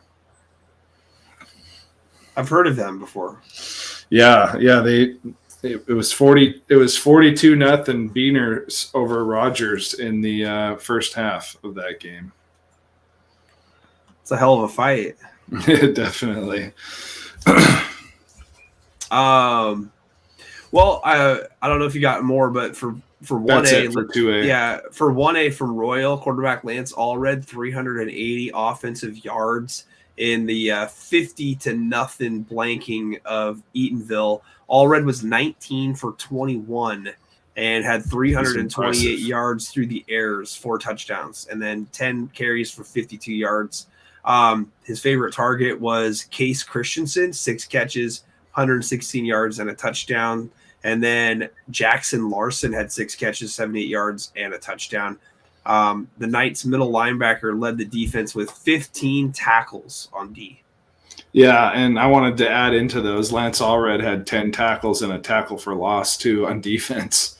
And he's a really good player. I watched a lot of that game. But Jared Lee, also the middle linebacker, 3 carries for 31 yards and a touchdown offensively, too. Those are kind of the 2 kids that really, along with Christensen, seemed to propel that team. I watched a couple quarters of it on YouTube last week. You got some more 1As? Let's see here. I've got a few more. For the for Linden Christian Cannell game, for Cannell in the losing effort, I had Jackson Forsyth, 29 carries, 101 yards, and 2 touchdowns, and Kellen Reiner caught 7 passes for 90 yards. Yeah, great performances. I mean, they put up some good points against Linden Christian. They definitely put up a fight. And first-year head coach Jackson's dad, Scott, they're doing a good job. In the same game from Linden Christian, Caden Stewart, the Eastern Washington commit, 6 catches for 101 yards and 3 touchdowns. And his quarterback, Jeremiah Wright, was 16 of 22, 179 yards and 4 touchdowns, and then carried the ball 8 times for 64 yards and 2 touchdowns, just end up scoring 6 altogether on the day. For Seton Catholic, wide receiver Riker Ruelas, 5 catches, 106 yards, and 2 touchdowns in the win over Kings. And then the quarterback, obviously, for Seton Catholic, Colton Gesser, 13 of 17 for 284 yards and 5 touchdowns. And then for Kings, this is a sophomore. yeah, for Kings, their quarterback, it looks like, gosh, I'm looking for the Noah Clark. Name. Yes, Noah Clark, 22 of 28 for 335 yards. I mean, those are some pretty gaudy numbers. Rushing the ball for Seton Catholic, Jacob Williams had 26 carries, 148 yards. Joe Callerame, 8 carries for 108. And then for Kings, Braden Kalk had 18 carries for 88 yards. And then Clark at the quarterback position carried 17 times for 80 yards. Yeah. I had Clark at 22 of 25. Maybe Shapiro was bending the numbers a little. Who knows? 298, 3 touchdowns, 98 rushing yards, 2 touchdowns, and then 6.5 tackles on defense. But either way, I think he's only a junior too, so it looks to be a pretty impressive quarterback for Kings. Yeah. In the Nooksack Cascade Christian game, I've got a couple of names here. Colton Lentz, of course, 8 carries. This is practically Jason Brown territory in some capacity. 8 carries for 132 yards and 4 touchdowns, so half of his runs went for TDs. And then across the field, the guy that was probably tackling him on all 8 of those carries, Bison Vasquez, a kid I've talked about every week, it seems like, had 17 tackles, a tackle for loss, and a sack for Cascade Christian. I've got 2 more, one in the Freeman Monty game and one in the Kashmir game as well. How about yourself? Go ahead. I'm checking on something here real quick. So, all right. So from Freeman, Sage Gilbert, 1 of 1 passing for 12 yards and a touchdown, and then had 6 catches for 42 yards and a touchdown, contributing in 2 of the 4 scores for Freeman. And then sophomore quarterback from Kashmir, Rylan Hatmaker, was 12 of 18 for 176 and 4 touchdowns. And like I said, he's a sophomore. I think he's thrown 28 touchdowns and 1 interception this year. So pretty impressive for a kid that we haven't mentioned at all on the show so far. Yeah. Wow. 28 to 1, huh? Yeah, as a sophomore. That's pretty darn good. Damn. I'm trying to find the information on the OMAC quarterback who had tossed a couple of touchdown passes, but I can't even remember what his name is, to tell you the truth. I know that they've got a wide receiver, Devereaux, but he's averaging 130 yards per game, but that doesn't help me here in this situation right now. But well, that's it for me for 2A. Otherwise, Yeah. Well, I guess I won't be coming across it, but I saw what you did. It was good. So if that helps. Certainly. Not really. I'm sure nobody in OMAC even knows this podcast exists. So just the fact we're talking about them. Are you They don't have very good internet up there in Okanagan. No, I was just at a meeting in Okanagan on Monday, and they were griping about their internet connection at the fairground facility. And another guy in the meeting's like, "Oh, I don't know. It's not just there; it's the whole county." I don't think they've hit the fiber stage yet. Apparently, they haven't entered the newspaper stage either, because I don't even see anything. OMAC Chronicle doesn't have anything. I don't. I guess it's not popular on the Google search. How about that? Well, they probably made the website in 1995 and haven't updated it since, I would assume. Here, I've got it. I've got the website open. Yeah, I was just trying to figure out. I wanted to give them the props that they're due, but well. There's a bit about Okanagan, and that doesn't mention OMAC's game, but. Anyways, if I find it, I will let us know. But I don't see anything. They must hate OMAC and only like Okanagan up there. That's too bad. Well, they play each other, so they're going to have to get with it. Yeah. At least they did earlier this year. Down in 2B, it looks like I was able to find some info for Tri-Cities Prep that they had a quarterback from Tri-Cities Prep. It says a Jarrett Garza and Marcus Hyatt. They hooked up, and Garza had 117 yards passing, and he led the Jaguars with 26 rushing yards. Those were the only stats that I saw available for Tri-Cities Prep. And I know that Ethan Carver for Toledo went over 200 yards rushing in that one for the Riverhawks. Let's see. That's it. That's all I got right there for that game. I've got 4 altogether. From Riverview, quarterback Hyatt Clark, 13 of 24, 212 yards and 4 touchdowns. And then he's also their kicker and punter on kickoffs, place kicks, and punting. He was 2 for 2 with field goals with a long of 37, 5 of 6 on his PATs. Had a punt average of 43 yards and 2 punts, and then handled 9 kickoffs and even managed a touchback. So another quarterback that's kind of showing off his foot this last week with him and Super Alice. And then his teammate Carson Rawlings had 7 tackles, 1 TFL, and then 10 carries for 136 yards and a touchdown in their 47-20 win over Asotin. A kid that I've mentioned 2 weeks in a row now and is putting up gaudy numbers from Goldendale, Matthew Gray, 23 carries for 345 yards and 2 touchdowns against Brewster in that 22 win. And then from Kalama, no, it's not Aiden Brown. Drew Schlangen, 105 all-purpose yards, 4 touchdowns, and 8 tackles in their win over Friday Harbor. Yeah, he was all over the place for Kalama in that game.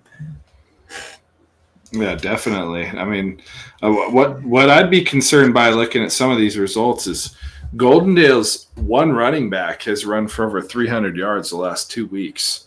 So they might be really dangerous, and a team that we all, in terms of personnel and what they kind of do on the field, have rather slept on all year. Yeah. I mean, there's a lot of dangerous performers that are on the field still that have a chance to continue to lead their teams to victory. Kalama, one of those teams that has dudes, obviously with Brightville and Aiden Brown, but Kalama ruined my minus 37.5 lock of the week last week, and they still got the W. I told Aiden's dad and assistant coach Dan Brown that he broke the bank at my illegal high school football sports book, so he owes me one. That's funny. Yeah, no, it's funny. So I guess let's get into some picks, buddy. Are you ready to do that? Yeah, sure. We can do that. I mean, do we get to change our mind from our bracket, or are we just spitting out what we got on our bracket? No, you can change your mind. You can do whatever. The only difference is that if you change your pick from the bracket and your bracket somehow wins, you have to negate winning at the end of the year or at the end of the tournament. That's fair. You have to say, I'm actually a coward. I did not go by what I picked on the bracket. In my case, in 4A, I have no choice but to pick other teams because all the ones that I already picked lost. So at this point, there's really no point. I'm in like freaking dead last. So you want to start in 4A again? Let's work our way up. I like working our way up to it. Yeah. That way our 4A listeners don't get off the hook right away. All right. It's a 2A and 1 or 2B, 1A, 2A show. Exactly. That's what it is. Let's start with the 1-8 matchup, Napa Vine and Riverview. Obviously, in the bracket, I went with Napa Vine. In fact, I picked him to win the entire thing. I still feel pretty comfortable with that. Although, like we talked about a little bit ago, Riverview is an interesting team here. And if you look at the results on what we saw from the teams that came from the eastern side of the mountain and came in this direction, they upset a lot of teams that we thought were pretty good, mainly in other classifications. But still, Toledo got a little bit of a game from Tri-Cities Prep. This is probably going to still be a Napa Vine victory. I'm still going to pick Napa Vine, but, we'll see how this one goes. I think that the spread's 20.5 in this one. So I'll give Napa Vine the win. Yeah, I got to stick with Napa Vine like I did in my bracket. And what I'll do is I'll put a score prediction on these games. And I'm going to say Napa Vine 38, Riverview 28, where it's close for a while and Napa Vine just pulls away those last 10 points and, Riverview gets a late touchdown. 38-28, huh? Yep. Ooh. Yeah, I'm thinking more in the neighborhood of 50-17. Well, that's probably on par for what Napa Vine typically does, but I don't know. I have a feeling Welch's boys are going to play a little inspired for sure. Well, they might have the best quarterback on this list. I mean, that's bold statement when you talk about this next game, but he's, performed just as well as any all year. Well, sticking on the same side of the bracket, the winners would meet up. Onalaska and Kalama. This is a rematch. These two teams got together earlier this year. Forgive me if I'm wrong, Tyson, but I think off the top of my head it was 44-36 Kalama. But yeah. Okay. So I picked Kalama in my bracket, and they owe me one. So we're gonna go with Kalama in this one still. I'm gonna go lower scoring. I'm gonna go 31-27. You said 50-17 for the last game, right? I did, yes. Oh, by the way, Matt picked Napa Vine. He did not provide a score. Okay. Yeah, I'm taking Kalama in this one too, and I think it's going to be very similar to the last game. I'm saying 41-36.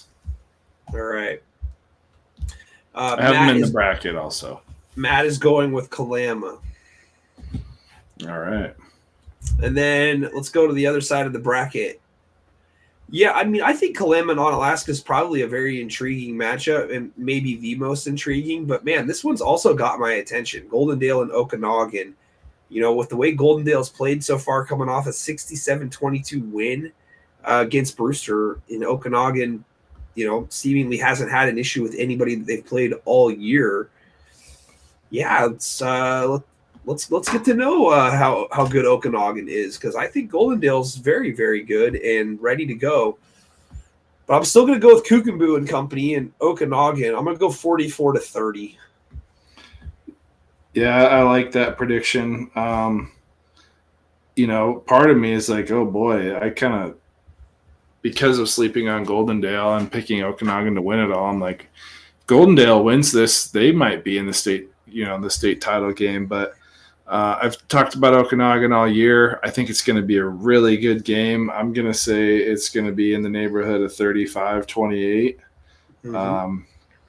And yeah, sticking with Okanagan like I've got in the bracket. Who's Matt got in that one? He's also got Okanagan, so we're All right. boring. Well, hey, once you get to tournament time, picking an upset's a whole nother thing for sure. Well, its next and final matchup here is a 3-6 meeting between Northwest Christian Colbert, Marshall Hart and Company, taking on Toledo. And Matt's got an upset in this one. Matt's going with Toledo in the 6-3 matchup. Toledo making the trip across the state to Colbert. I am going with Marshall Hart's gang, and I think that they're going to be too much for Toledo to handle. I like the diversity of Northwest Christian, and I think that they've got really good speed on the outside, and I think that they can also pound the ball up inside as we have seen so far throughout the year. So I'm going to go Northwest Christian. I'm going to go something like – I like 44. I'm going to go 44-14. I like that spread. I went with really the same exact point spread, so let's set it at 30. Northwest Christian 52-22. Okay. So that's everybody picks the same except for Matt taking Toledo over Northwest Christian. And that would keep my bracket completely intact if Chalk wins. I had 1, 2, 3, and 4 going into the semis, as did you, I believe. I think we both had Kalama as the 5. Oh, excuse me. Yes, yeah, Kalama. Yeah, my bad. 1, 2, 3, and 5. Yes. Yeah. Yes. All right. Well, happy picks in the 2B class. Let's move up to 1A. Let's start at the top again. Royal and OMAC. How about you pick first?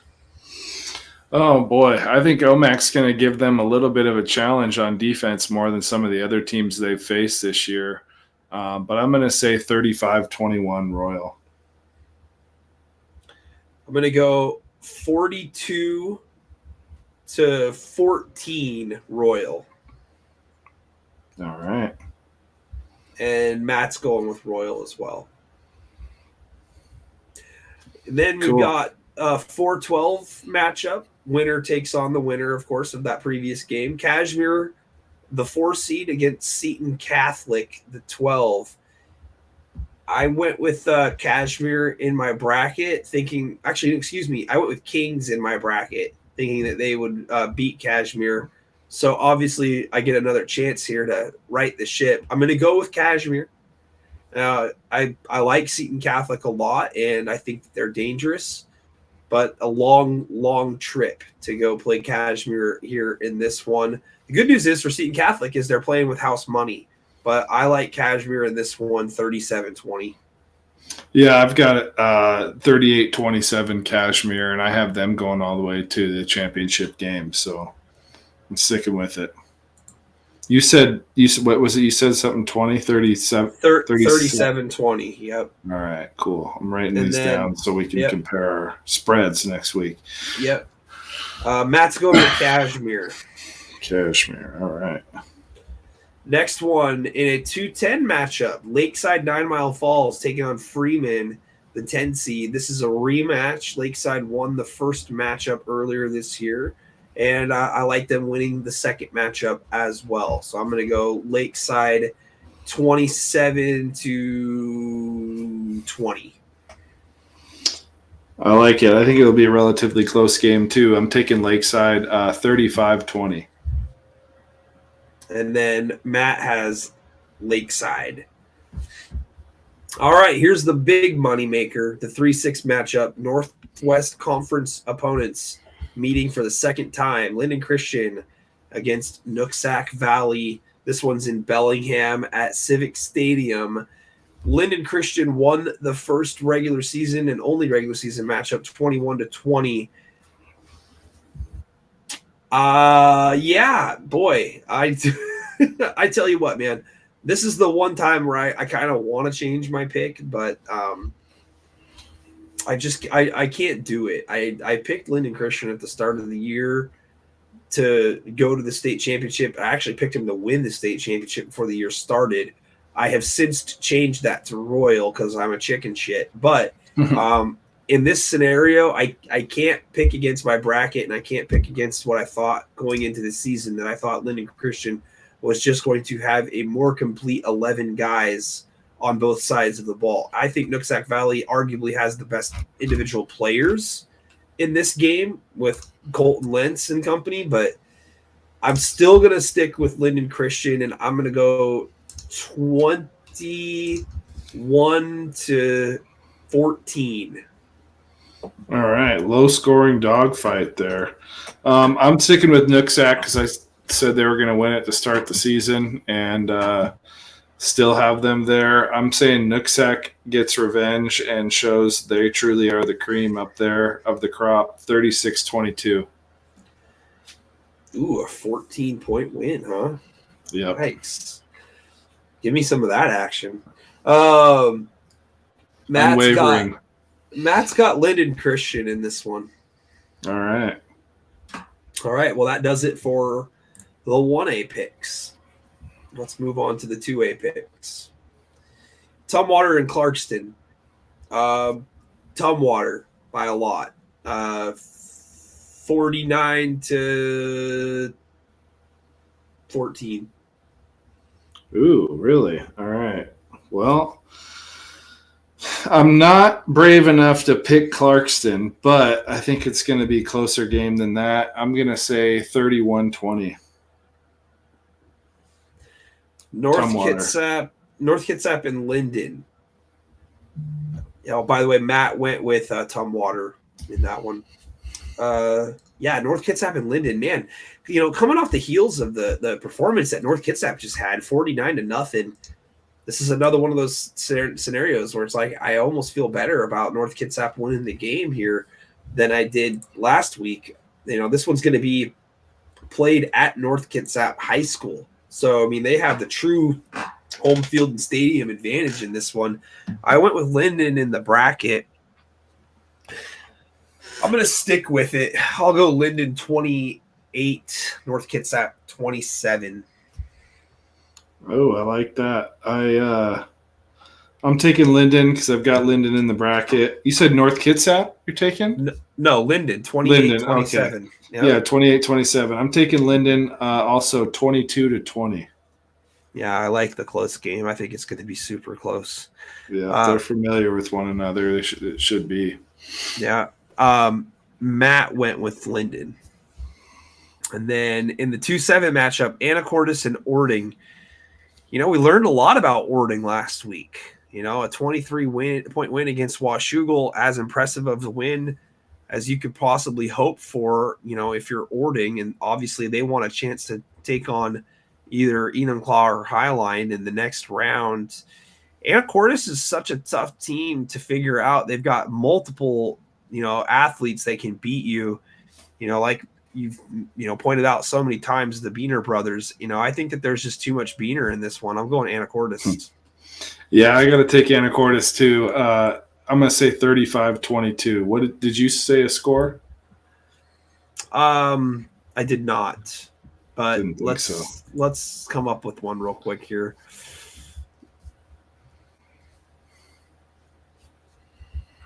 $35-17. 35-17. All right. And who does Matt have? Oh, I'm pretty positive he's got Anacortes. Yes, he does. All right. Yep. And then finally, a 3-6 matchup. This one is going to be played at the Enumclaw Expo Center Friday night, 7 o'clock. Enumclaw taking on the Highline Pirates. Already a spicy matchup here previewed on the old Twitter. And I can't wait to see how this one goes.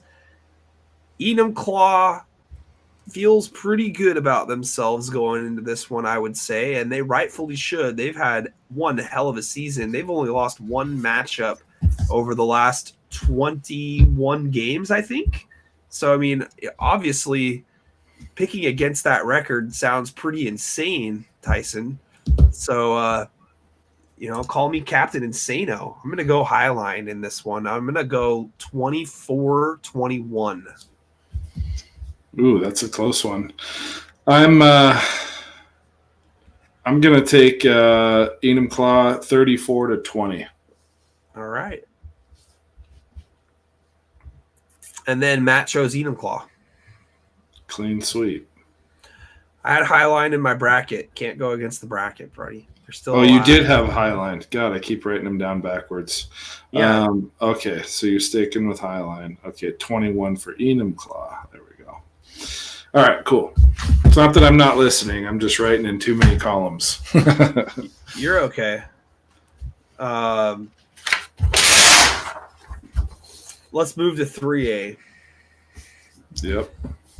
Yelm against Mount Tahoma in the 1-9 matchup. Mount Tahoma's had a great season, and they've had some real quality wins along the way. I still like Yelm in this one, so I'm going to go with Yelm. I'm going to go 42-20. That's funny. I just wrote down Yelm 42-15. Okay. And I assume Matt has Yelm. Yeah, he does. All right. Kennewick and Eastside Catholic. Matt's got Kennewick. Of course. He's got him going to the title game. Yeah, he's got him winning it. I'm going with Eastside Catholic in this one. I don't think anything's going to derail a Yelm and Eastside Catholic rematch. Yeah, I'm right there with you. I think they're just, I don't know. I think they're just a little bit deeper overall. I'm going to say score-wise on that one, Eastside Catholic 28, Kennewick 13. Bro, I literally was going to say that. That's get out of my head. 28-13. I like it. Double down. All right. Double down. Let's go. And Matt has Kennewick. Yeah. All right. O'Day and Garfield. I'm going to go O'Day 35-10. Yeah, I think this is where it ends for Garfield. They're just not big enough to play pound for pound with a team like O'Day overall. I'm going to say 42-6. Damn.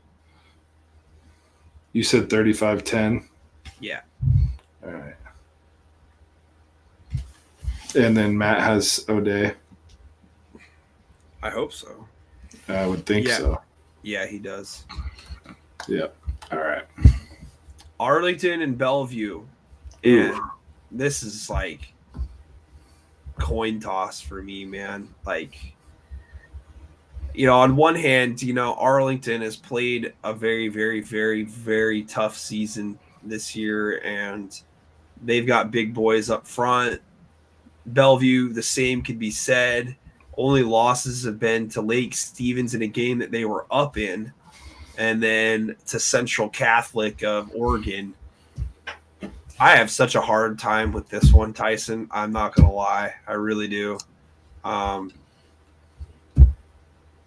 going to go ahead and say Arlington 28-27. Yeah, I got Arlington in the bracket, and I'm sticking with them after watching some of their game last week. I just like their style a bit more. 29-21 Arlington. I think I've got Bellevue in the bracket. You said 28-27? Yeah. All right. And who does Matt have in that game? Bellevue. Bellevue. It's gonna be such a good game. Yeah, it will. All right, let's finish this thing out, baby. 4A.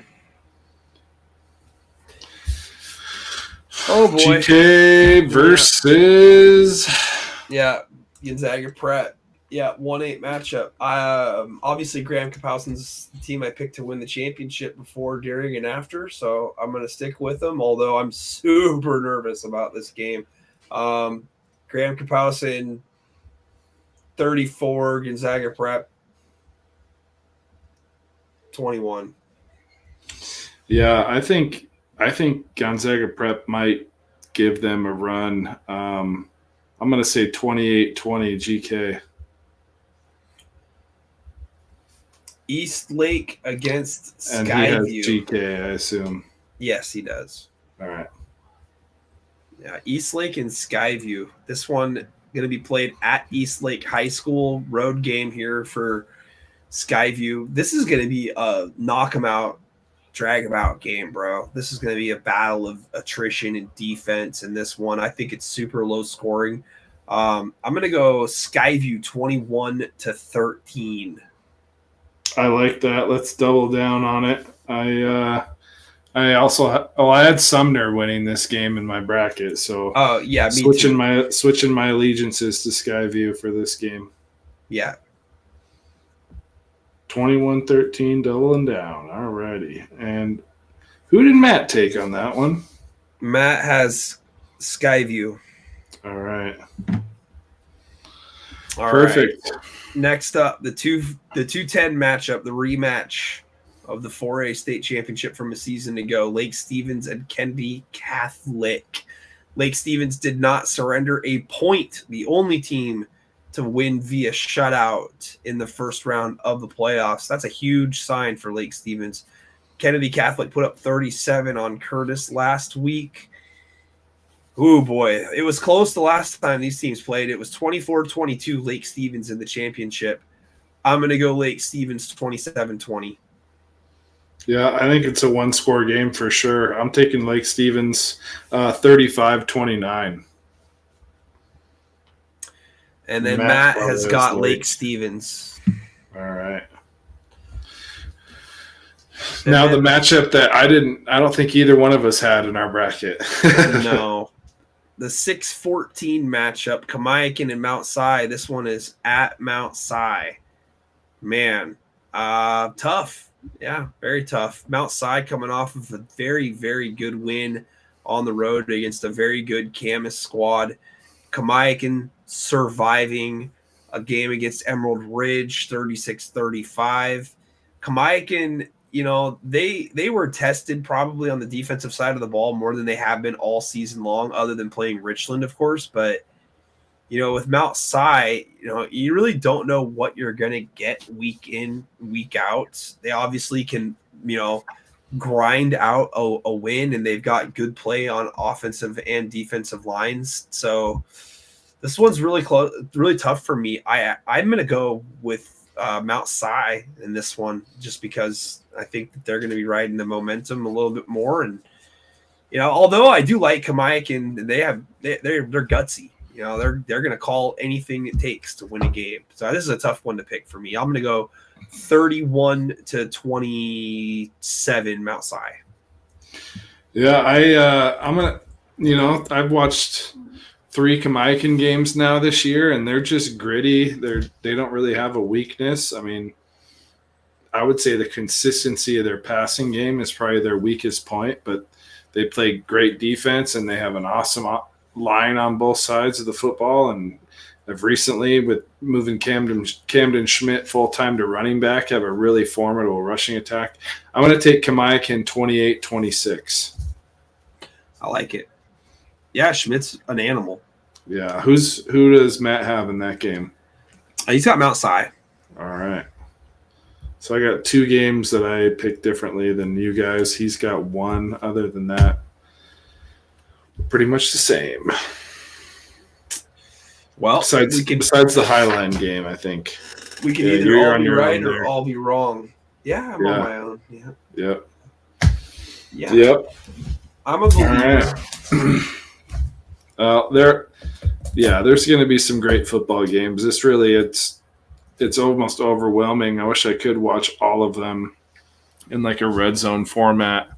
Maybe we can pitch that to NFHS. Hey, let's up your broadcast quality and, not quality, but let's get a little show going on Friday nights where we could just broadcast and run down every live game going on. So it's a pipe dream, but we're going to open the floor to Q&A. So if you guys have any questions and want to type them into the live stream comment section, it could be about anything. Don't care. First thing I want to say is, do you think that guy gets a chance to go pee? Who does the red zone, like, during a game? Like, does he ever stand up and go, or does he have like he's hooked to a catheter? Put it before each game. He's just loaded with that thing, and he's like, just go, man, like Dumb and Dumber, when they're on the back of the moped. He's probably drinking a bunch of salt or something, liquid IV, to help retain his liquid. Who knows? That's a good question. Yeah. I got the official invite from James and offered to hook me up in the guest bedroom to come up and watch the Lake Stevens game against Kennedy Catholic. I would love to do that. I have to coach a basketball game, 2 basketball games actually on Saturday, and I don't think that's going to work out. I do appreciate the invite, and one time, we're going to have to get together 3-dimensionally. James, I'm going to need a Long Island iced tea from you, buddy. Yeah, no doubt. Special. Yeah, I just want to go on record real quick here. I want to go on Devin record real quick. I'm not talking about Devin, but I want to go on Devin record. Not that I really care, at this point in the season for college football, but like how the committee is putting Florida State and even like Ohio State, for that matter, above Washington at this point is just laughable to me. Like, you compare the resumes side by side on the TV. Like, if you erase the names, you're like, oh, well, obviously I'm going to go with the team that's got 3 wins over current ranked top 25 teams over the team that's got 1. And then you reveal their names. You're like, oh, this is Florida State. Oh, this is Washington. I would have never guessed. Like, like, it's laughable to me. Like, I get it. Like, if you're ranked 4th, if you're ranked 3rd right now, it still doesn't mean anything. But this whole season, like, has just been a gigantic slap in the face to Washington. Like, so much so that they got Oregon right on their heels at 6, and just they, like, people act like Oregon won the game. They lost the game. It doesn't matter. It doesn't matter if it was close. They lost. They choked. They had a chance to win, but they choked. Yep. Multiple chances. You can't just blame that one on the kicker either. No.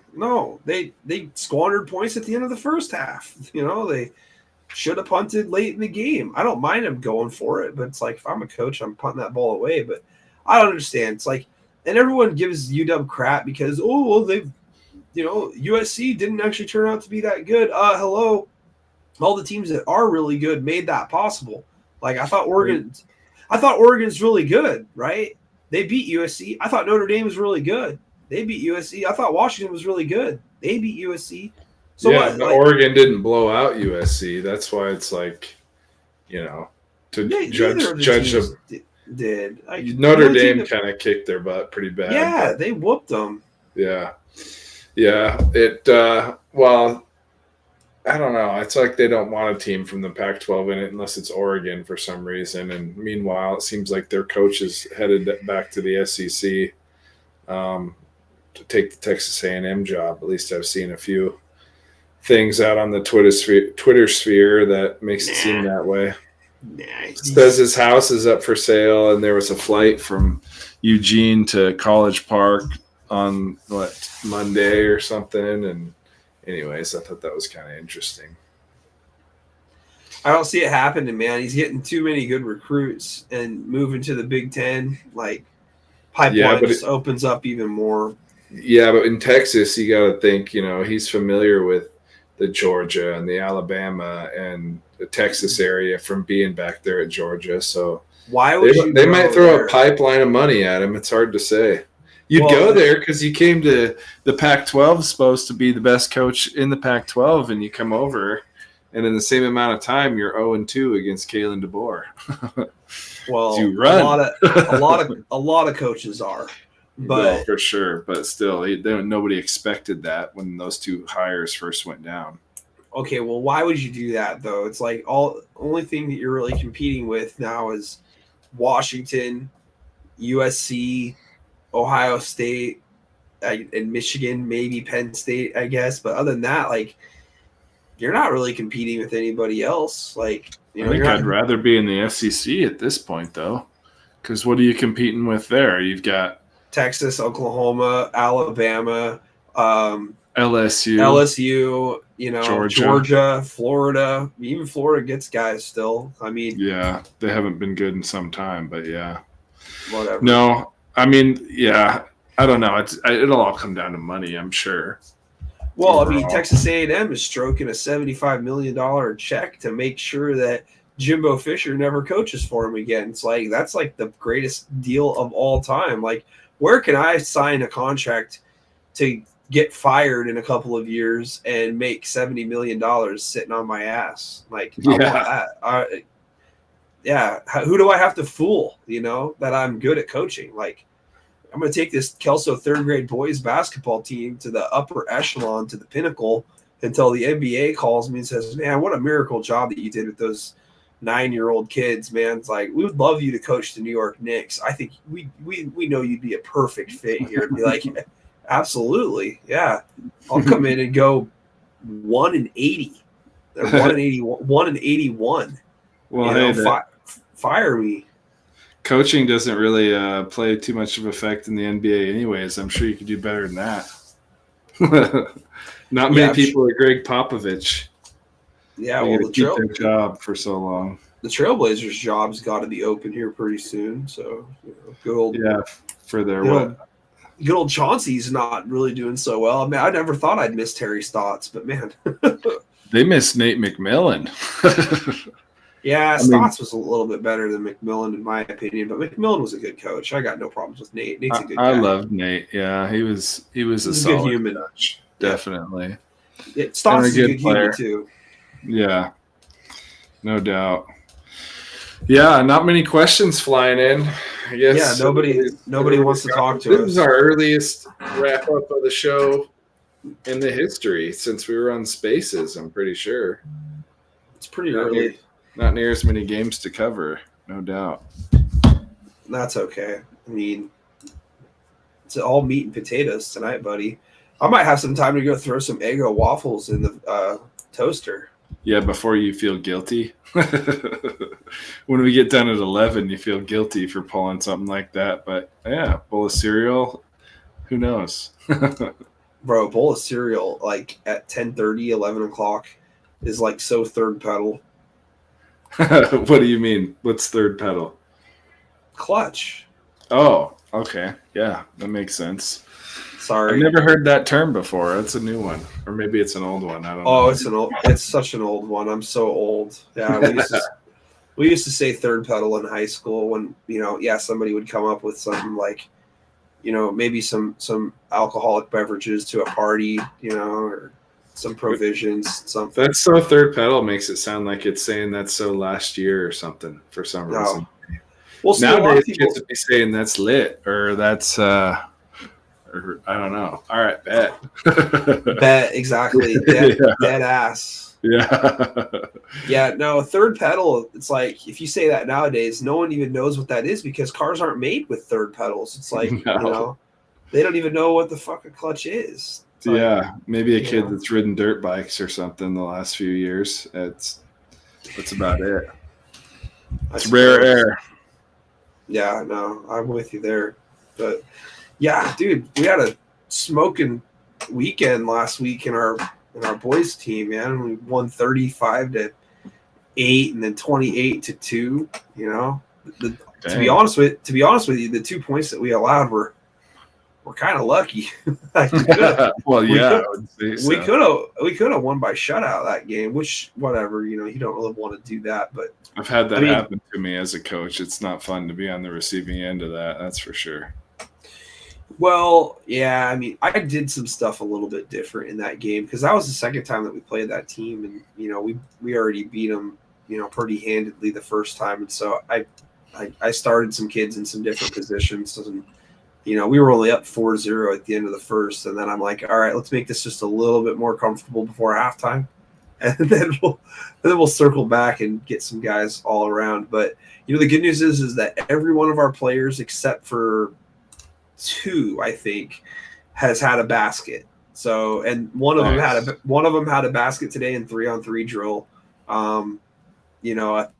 at practice. So pretty excited about the possibility for him getting one. And oh man, he's improved like 200% from the, never played organized, basketball as a third grader, and getting him out there and seeing him improve each week has been like one of the coolest things that I've seen so far. Like, I'm rooting for that kid to get a bucket in one of these games coming up this weekend. So that's probably the most rewarding part of coaching, is seeing a kid buy into it and improve before your eyes.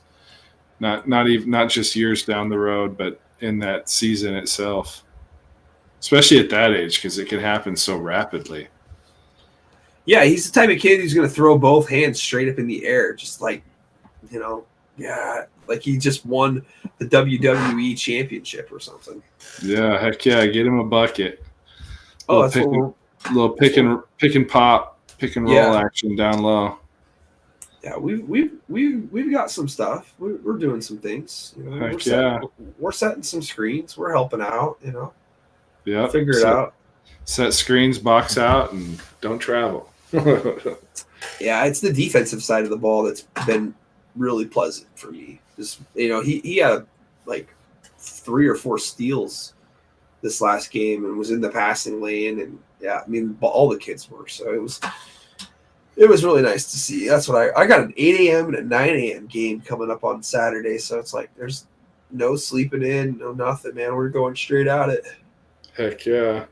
Good way to get started. Little breakfast, little coffee. We'll be good to go.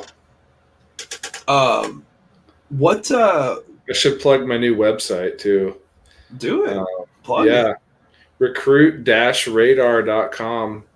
Just started it today. We'll have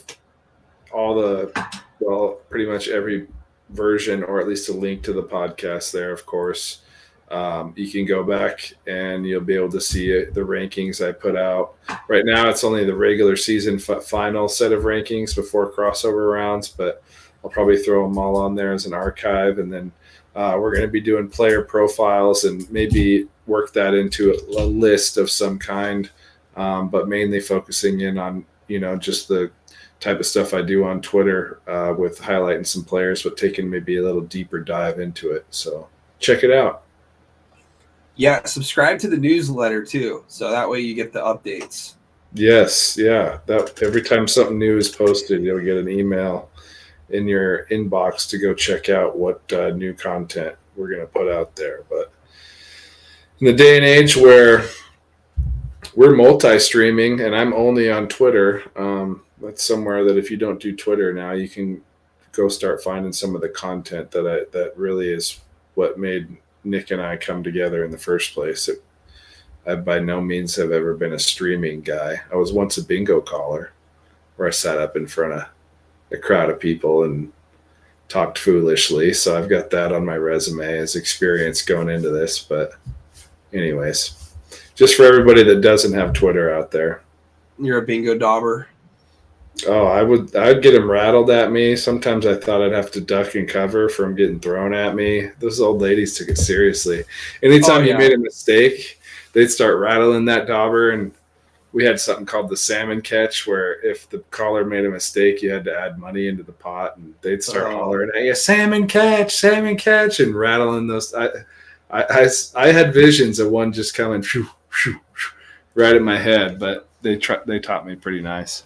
You'd be having nightmares of those old ladies coming with the 20 dauber purses, 100%. They're voodoo dolls that they'd sit out on their table to watch over their daubers. And oh, my goodness. We even did late night bingo there, where it was all like the teenage crowd, and it was black lights and, blasting music. And I felt like I was like a DJ up there, like spinning records, punching in balls and spinning Devin records. Yeah, exactly.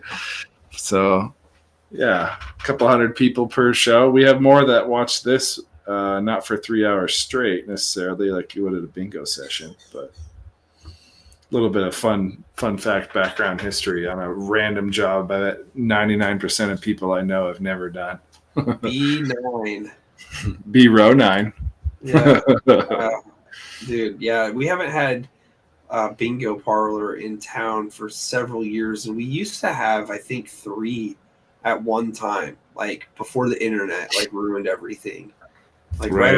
right around the beginning of the 2000s is kind of when it started to become like not as popular. It's like I don't know why we still have old ladies in town. So I mean, we should definitely. I mean, I'm sure we have it like the Moose or the VFW, but I mean, in Right. terms of like we actually had like legitimate places, that were Casinos got rid of them, I think, because they were giving away more money than they were making. Well, I believe that. They'd I rather believe have you that. go play slots. Oh, At least I'd that's rather- what they yeah. did with the casino I was at. Turned it into a new like non-smoking slot section before the whole casino became one. And there's quite a few others went by the wayside. As at the same time, when it's a game you could buy in for say $10-15, and then if you won 300. I'm sure they were still making their money, but not like they'll make their money with everything else. That's for sure. James, we know you're hanging out at the bingo parlors. It says Tulalip's got one, so Yeah. Did they? Well, they still have one. I know they had one forever, but it was off-site. And then they introduced the slots for the 18-plus crowd and started adding those more and more as time went on. I used to go occasionally back in my professional days. your professional days. Yeah, definitely. Had a few friends that actually went and worked at that one instead, too. Now Nice. there's one that's down in like Kent somewhere, running a hall down there. If it still exists, I don't know. Haven't been that way in a while. Bro, yeah, I was hoping that Domashevitz would, come on for a little bit, but he's a little busy tonight and didn't get back to me, so it was kind of a late notice. That, now that they're out of the playoffs, he might just be checking out. Who knows? That's how I am with the Mariners. Yeah, after he might be calling it quits because some Hoquiam Grizzlies fan throwing shade at Montesano for losing. It's like, what did Hoquiam win? It's like I don't remember that. Was someone throwing shade at him? Oh, they pretty much came back with some receipts saying that they told them so that Montesano wasn't any good, Oh, jeez. And it's just like no one wants to really hear that right now. So, Yeah, too soon. yeah, exactly. Yes, this is definitely a too soon moment for sure. No doubt. Well, buddy, we're at 2 hours and 17 minutes, so it's like I'm sure that if we log off, people are going to be like, "What happened?" Did the stream abruptly cut? But maybe it'll make him watch the whole stream, trying to figure out what happened. That's I don't know half the time of the last few. I don't know if anything's going to top what we did last week with Brandon Huffman, man, and that was pretty awesome to have him come on. And yeah, I mean, we had quite a few views on that one, at least on Twitter. I told you I think there's for Jake Dickert, but you don't want to interview any Cougs on here unless they're Bumpus or Matt. Well, we might have to make it happen now that they've got voting power, over all the, teams, them and Oregon State. So maybe we can get Jason Gesser on the show to talk about his kid if they get the upset. I'll look for him at the game. How about that? Yeah, I'll be at. We had 1,321 views on just Twitter last week for having Brandon Huffman on. So who knows? I mean, that's probably 1,800 or 2,000 total between all the streaming platforms. I'll have to double check, but still, that was a pretty solid week. I liked it. Yeah, for sure. No, I mean, definitely on a good little roll there with guests.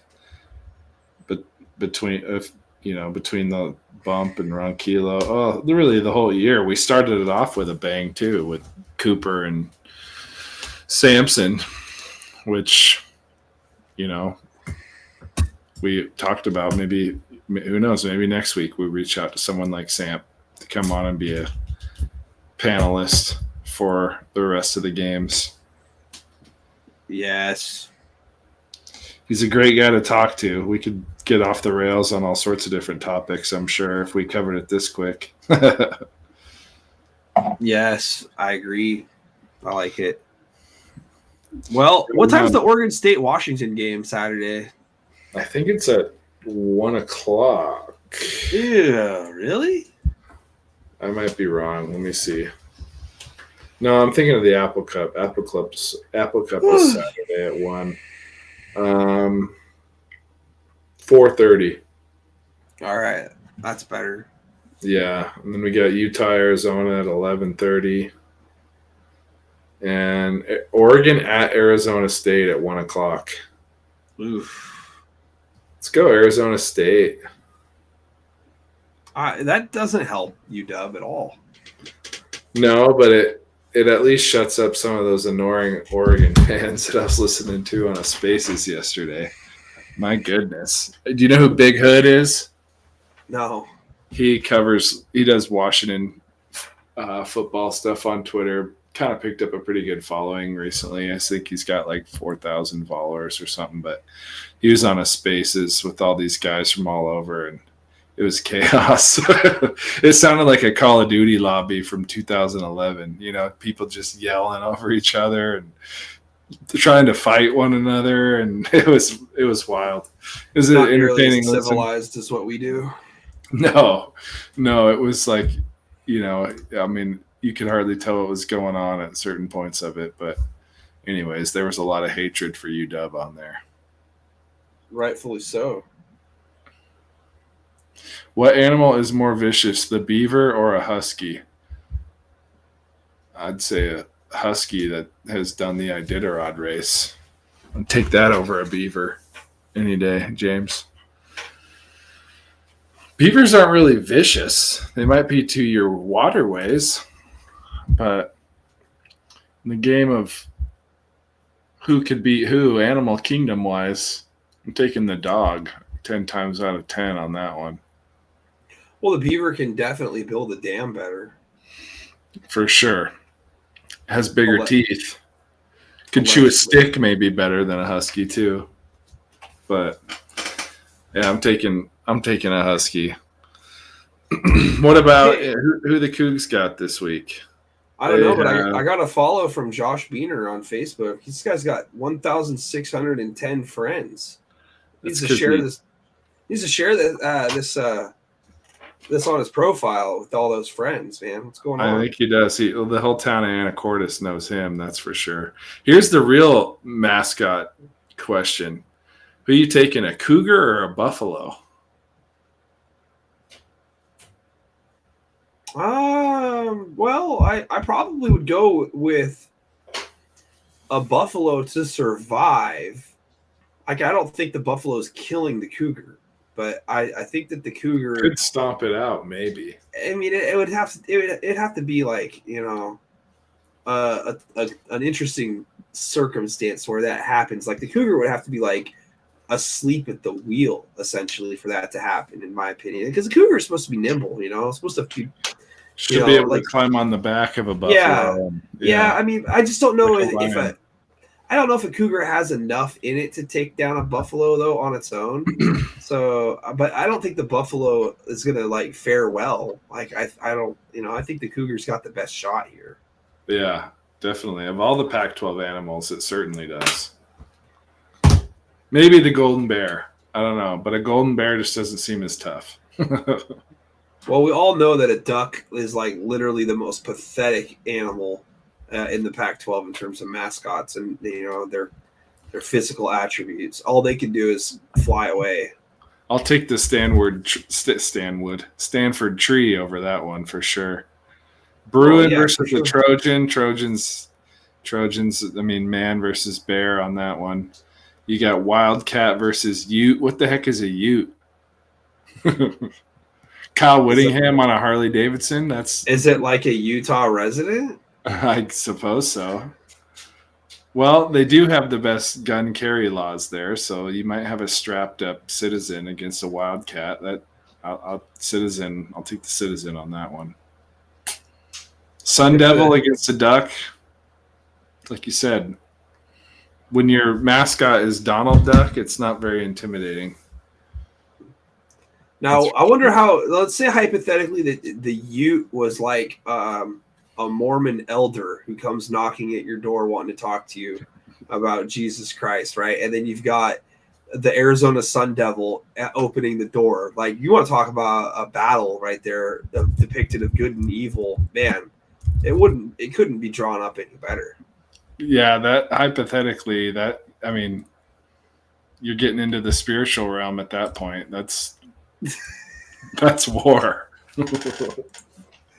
Oh, so yeah, I mean that's awesome. Yeah. Well, hey, it's all hypothetical, of course, because we all know a Ute is not that, but still, if we were talking hypothetical, I think that would be, really interesting. For sure, no doubt. Yep. No, I sometimes I almost, picking brackets wise, that's basically how my girlfriend picked her bracket, was off of town, location, and team name.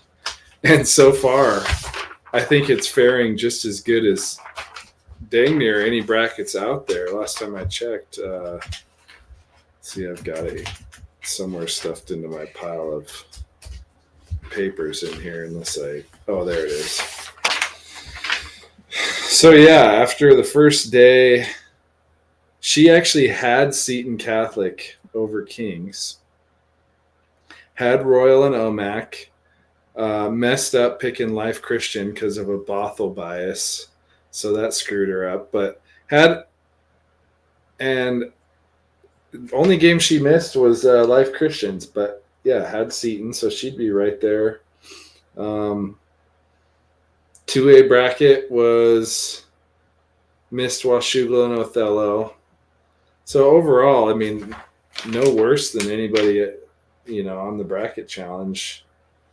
I think her 4A was messed up much like ours, had ER at the semifinal. But anyways, just a tidbit that sometimes in football or in horse racing or whatever, if you just pick up of your name, you might stand a chance just as well. It's like my wife does not pay attention too much to high school sports, but she's pretty knowledgeable about college sports and pro sports. Like her college team is Alabama and stuff. She'll actually do some research a little bit and figure out who's good and stuff. When I was growing up, my mom always used to base who she rooted for on who she thought had the cutest uniforms, and I was always like, that is the dumbest thing I've ever heard. The cutest uniforms. Yeah, I was like, or the mascot or whatever, and I'm just like, that is the dumbest thing I've ever heard in my life. So James sent us a definition of a Ute: are the indigenous people of the Ute tribe and culture among peoples of the Great Basin. They had lived in sovereignty in the regions of present-day Utah and Colorado. So that against a cougar, I might take the Ute on that one this weekend. Yeah. Or excuse me. Yeah, they play Arizona. I'd take them over the Buffalo, though, too. Yeah, they conquered them for sure. Yeah, it's the reason why they're extinct. Yeah. Actually, they're not extinct, but they are protected. I've seen the buffalo at Northwest Trek up by Mount Rainier. So they just planted some over here on the Colville res in the last month. Should be interesting to see if they stay put, because they planted a bunch of antelope back in 2018. I think it was 150 of them, and this article came out saying that they'd lost 40% of their herd, and they were attributing it to winter and wildfires and predators and all this stuff. And it was all just a BS lie, because 40% of the herd swam the Columbia River from the Colville Reservation and now lives up there on the Waterville Plateau. And I've seen them every year for the last 3 years. But it was about 60-5. And I started doing the math. I was like, yeah, it checks out right at about 40%, 41%. So I thought that was kind of funny, but supposedly. So they got a little farm of Western Plains animals being developed here in the middle of the state on their own little sanctuary. Kind of fun. Bro, the Columbia River is such a trip, man. When you drive through, that Moses Lake area right before you get to Moses Lake, and then, you cross over the Columbia River. Vantage. Yeah, and you see it it carved out the landscape there. It's 200 feet up. 500. Is it 500? It's oh my gosh, Yeah. It's so crazy to think, how deep the Columbia River once was, and how it carved out that entire area coming down from Canada. It's insane. There's a whole episode, Joe Rogan episode, where he has this guy on, and he's talking about the Frenchman Coulee down there right by I-90 in George, and how it's one of the largest examples of fissures in the ground that came from that great flood, where it basically forced holes in the ground for it for water to move through and form that canyon. And then across from Crescent Bar, there's a little spot they call West Bar. You could look this part up on YouTube. It's like a 5-minute video, but it's really interesting.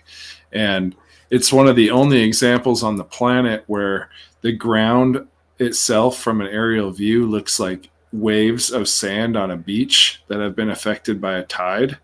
And they said that was also formed from that same flood and force of water that came down that canyon, during that time. So geographically, it's one of the most unique areas on the planet. It's just pretty neat. It's 20 minutes outside my back door. I think that when football season stops, we need to have like a National Geographic show or something like that. Yeah, I'm down. I could give you a lot of fun facts. I'll be the Chris Egan of Recruit Radar and give you fun facts about all the small towns all across the state. I'm down. Yeah, why not? James and actually, we should probably get Auntie M as our co-star for that, because she's dropped town knowledge all over us for the last 10 weeks. Yeah. Well, I'm down. Yeah, James, the Gorge does have problems with that kind of stuff, but as does anywhere that puts on those kind of events. Yeah. Just like all those concerts you went to of Foghat back in the day, including the band.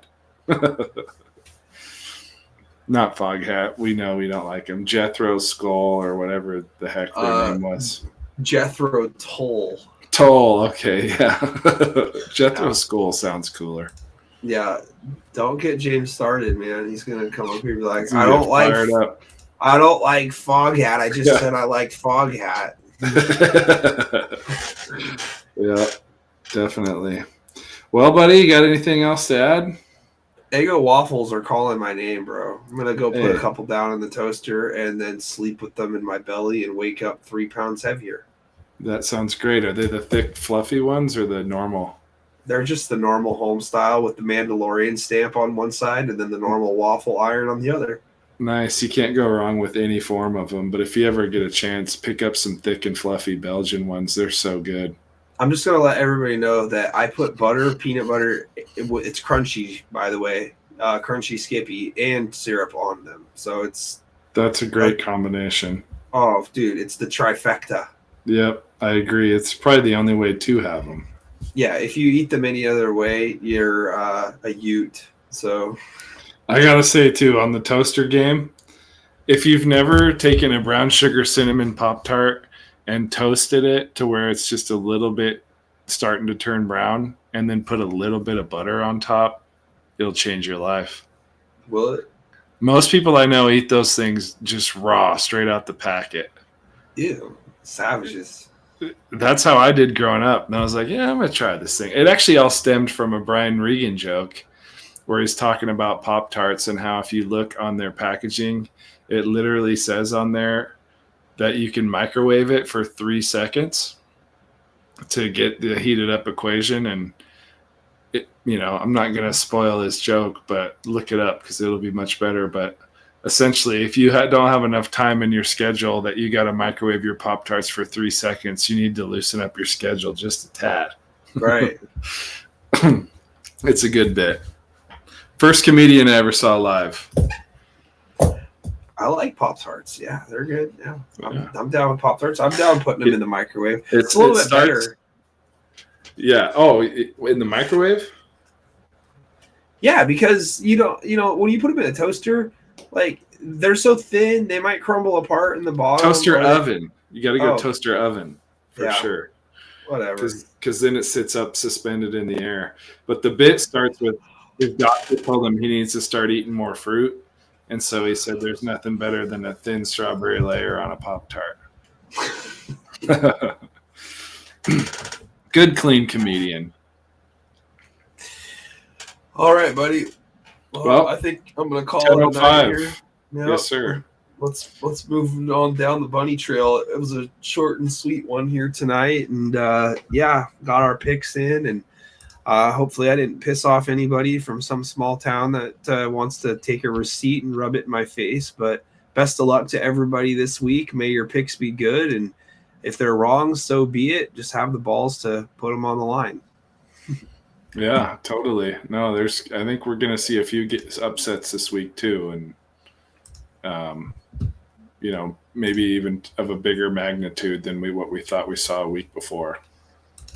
But this is why we've done it all year. It's been fun. This is the most fun time of year to see if we've just been full of baloney the whole time. Oh, if you look at my 4A bracket, I was. Yeah. Well, hey, you still got a chance to get the champ, right? So let's redeem ourselves. Exactly. Yep, definitely. All right, night, everybody. Thanks, everybody, for tuning in. This has been Pigskin Profits, episode 13. I am Nick Sisson of N2 Media. That is Tyson McCallum, Recruit Radar, PNW. Be sure to check out Tyson's new website. What is it again, Tyson? Recruit-radar. All right, there we go. All right, everybody. Sounds like radar tracking technology to wash yourself from the government for speeding tickets, but I love it, man. Thanks for coming out and doing the show once again. And we'll be back again next week to talk about how right we were on the bracket. Thanks for tuning in, everybody. We'll see you next time. Night.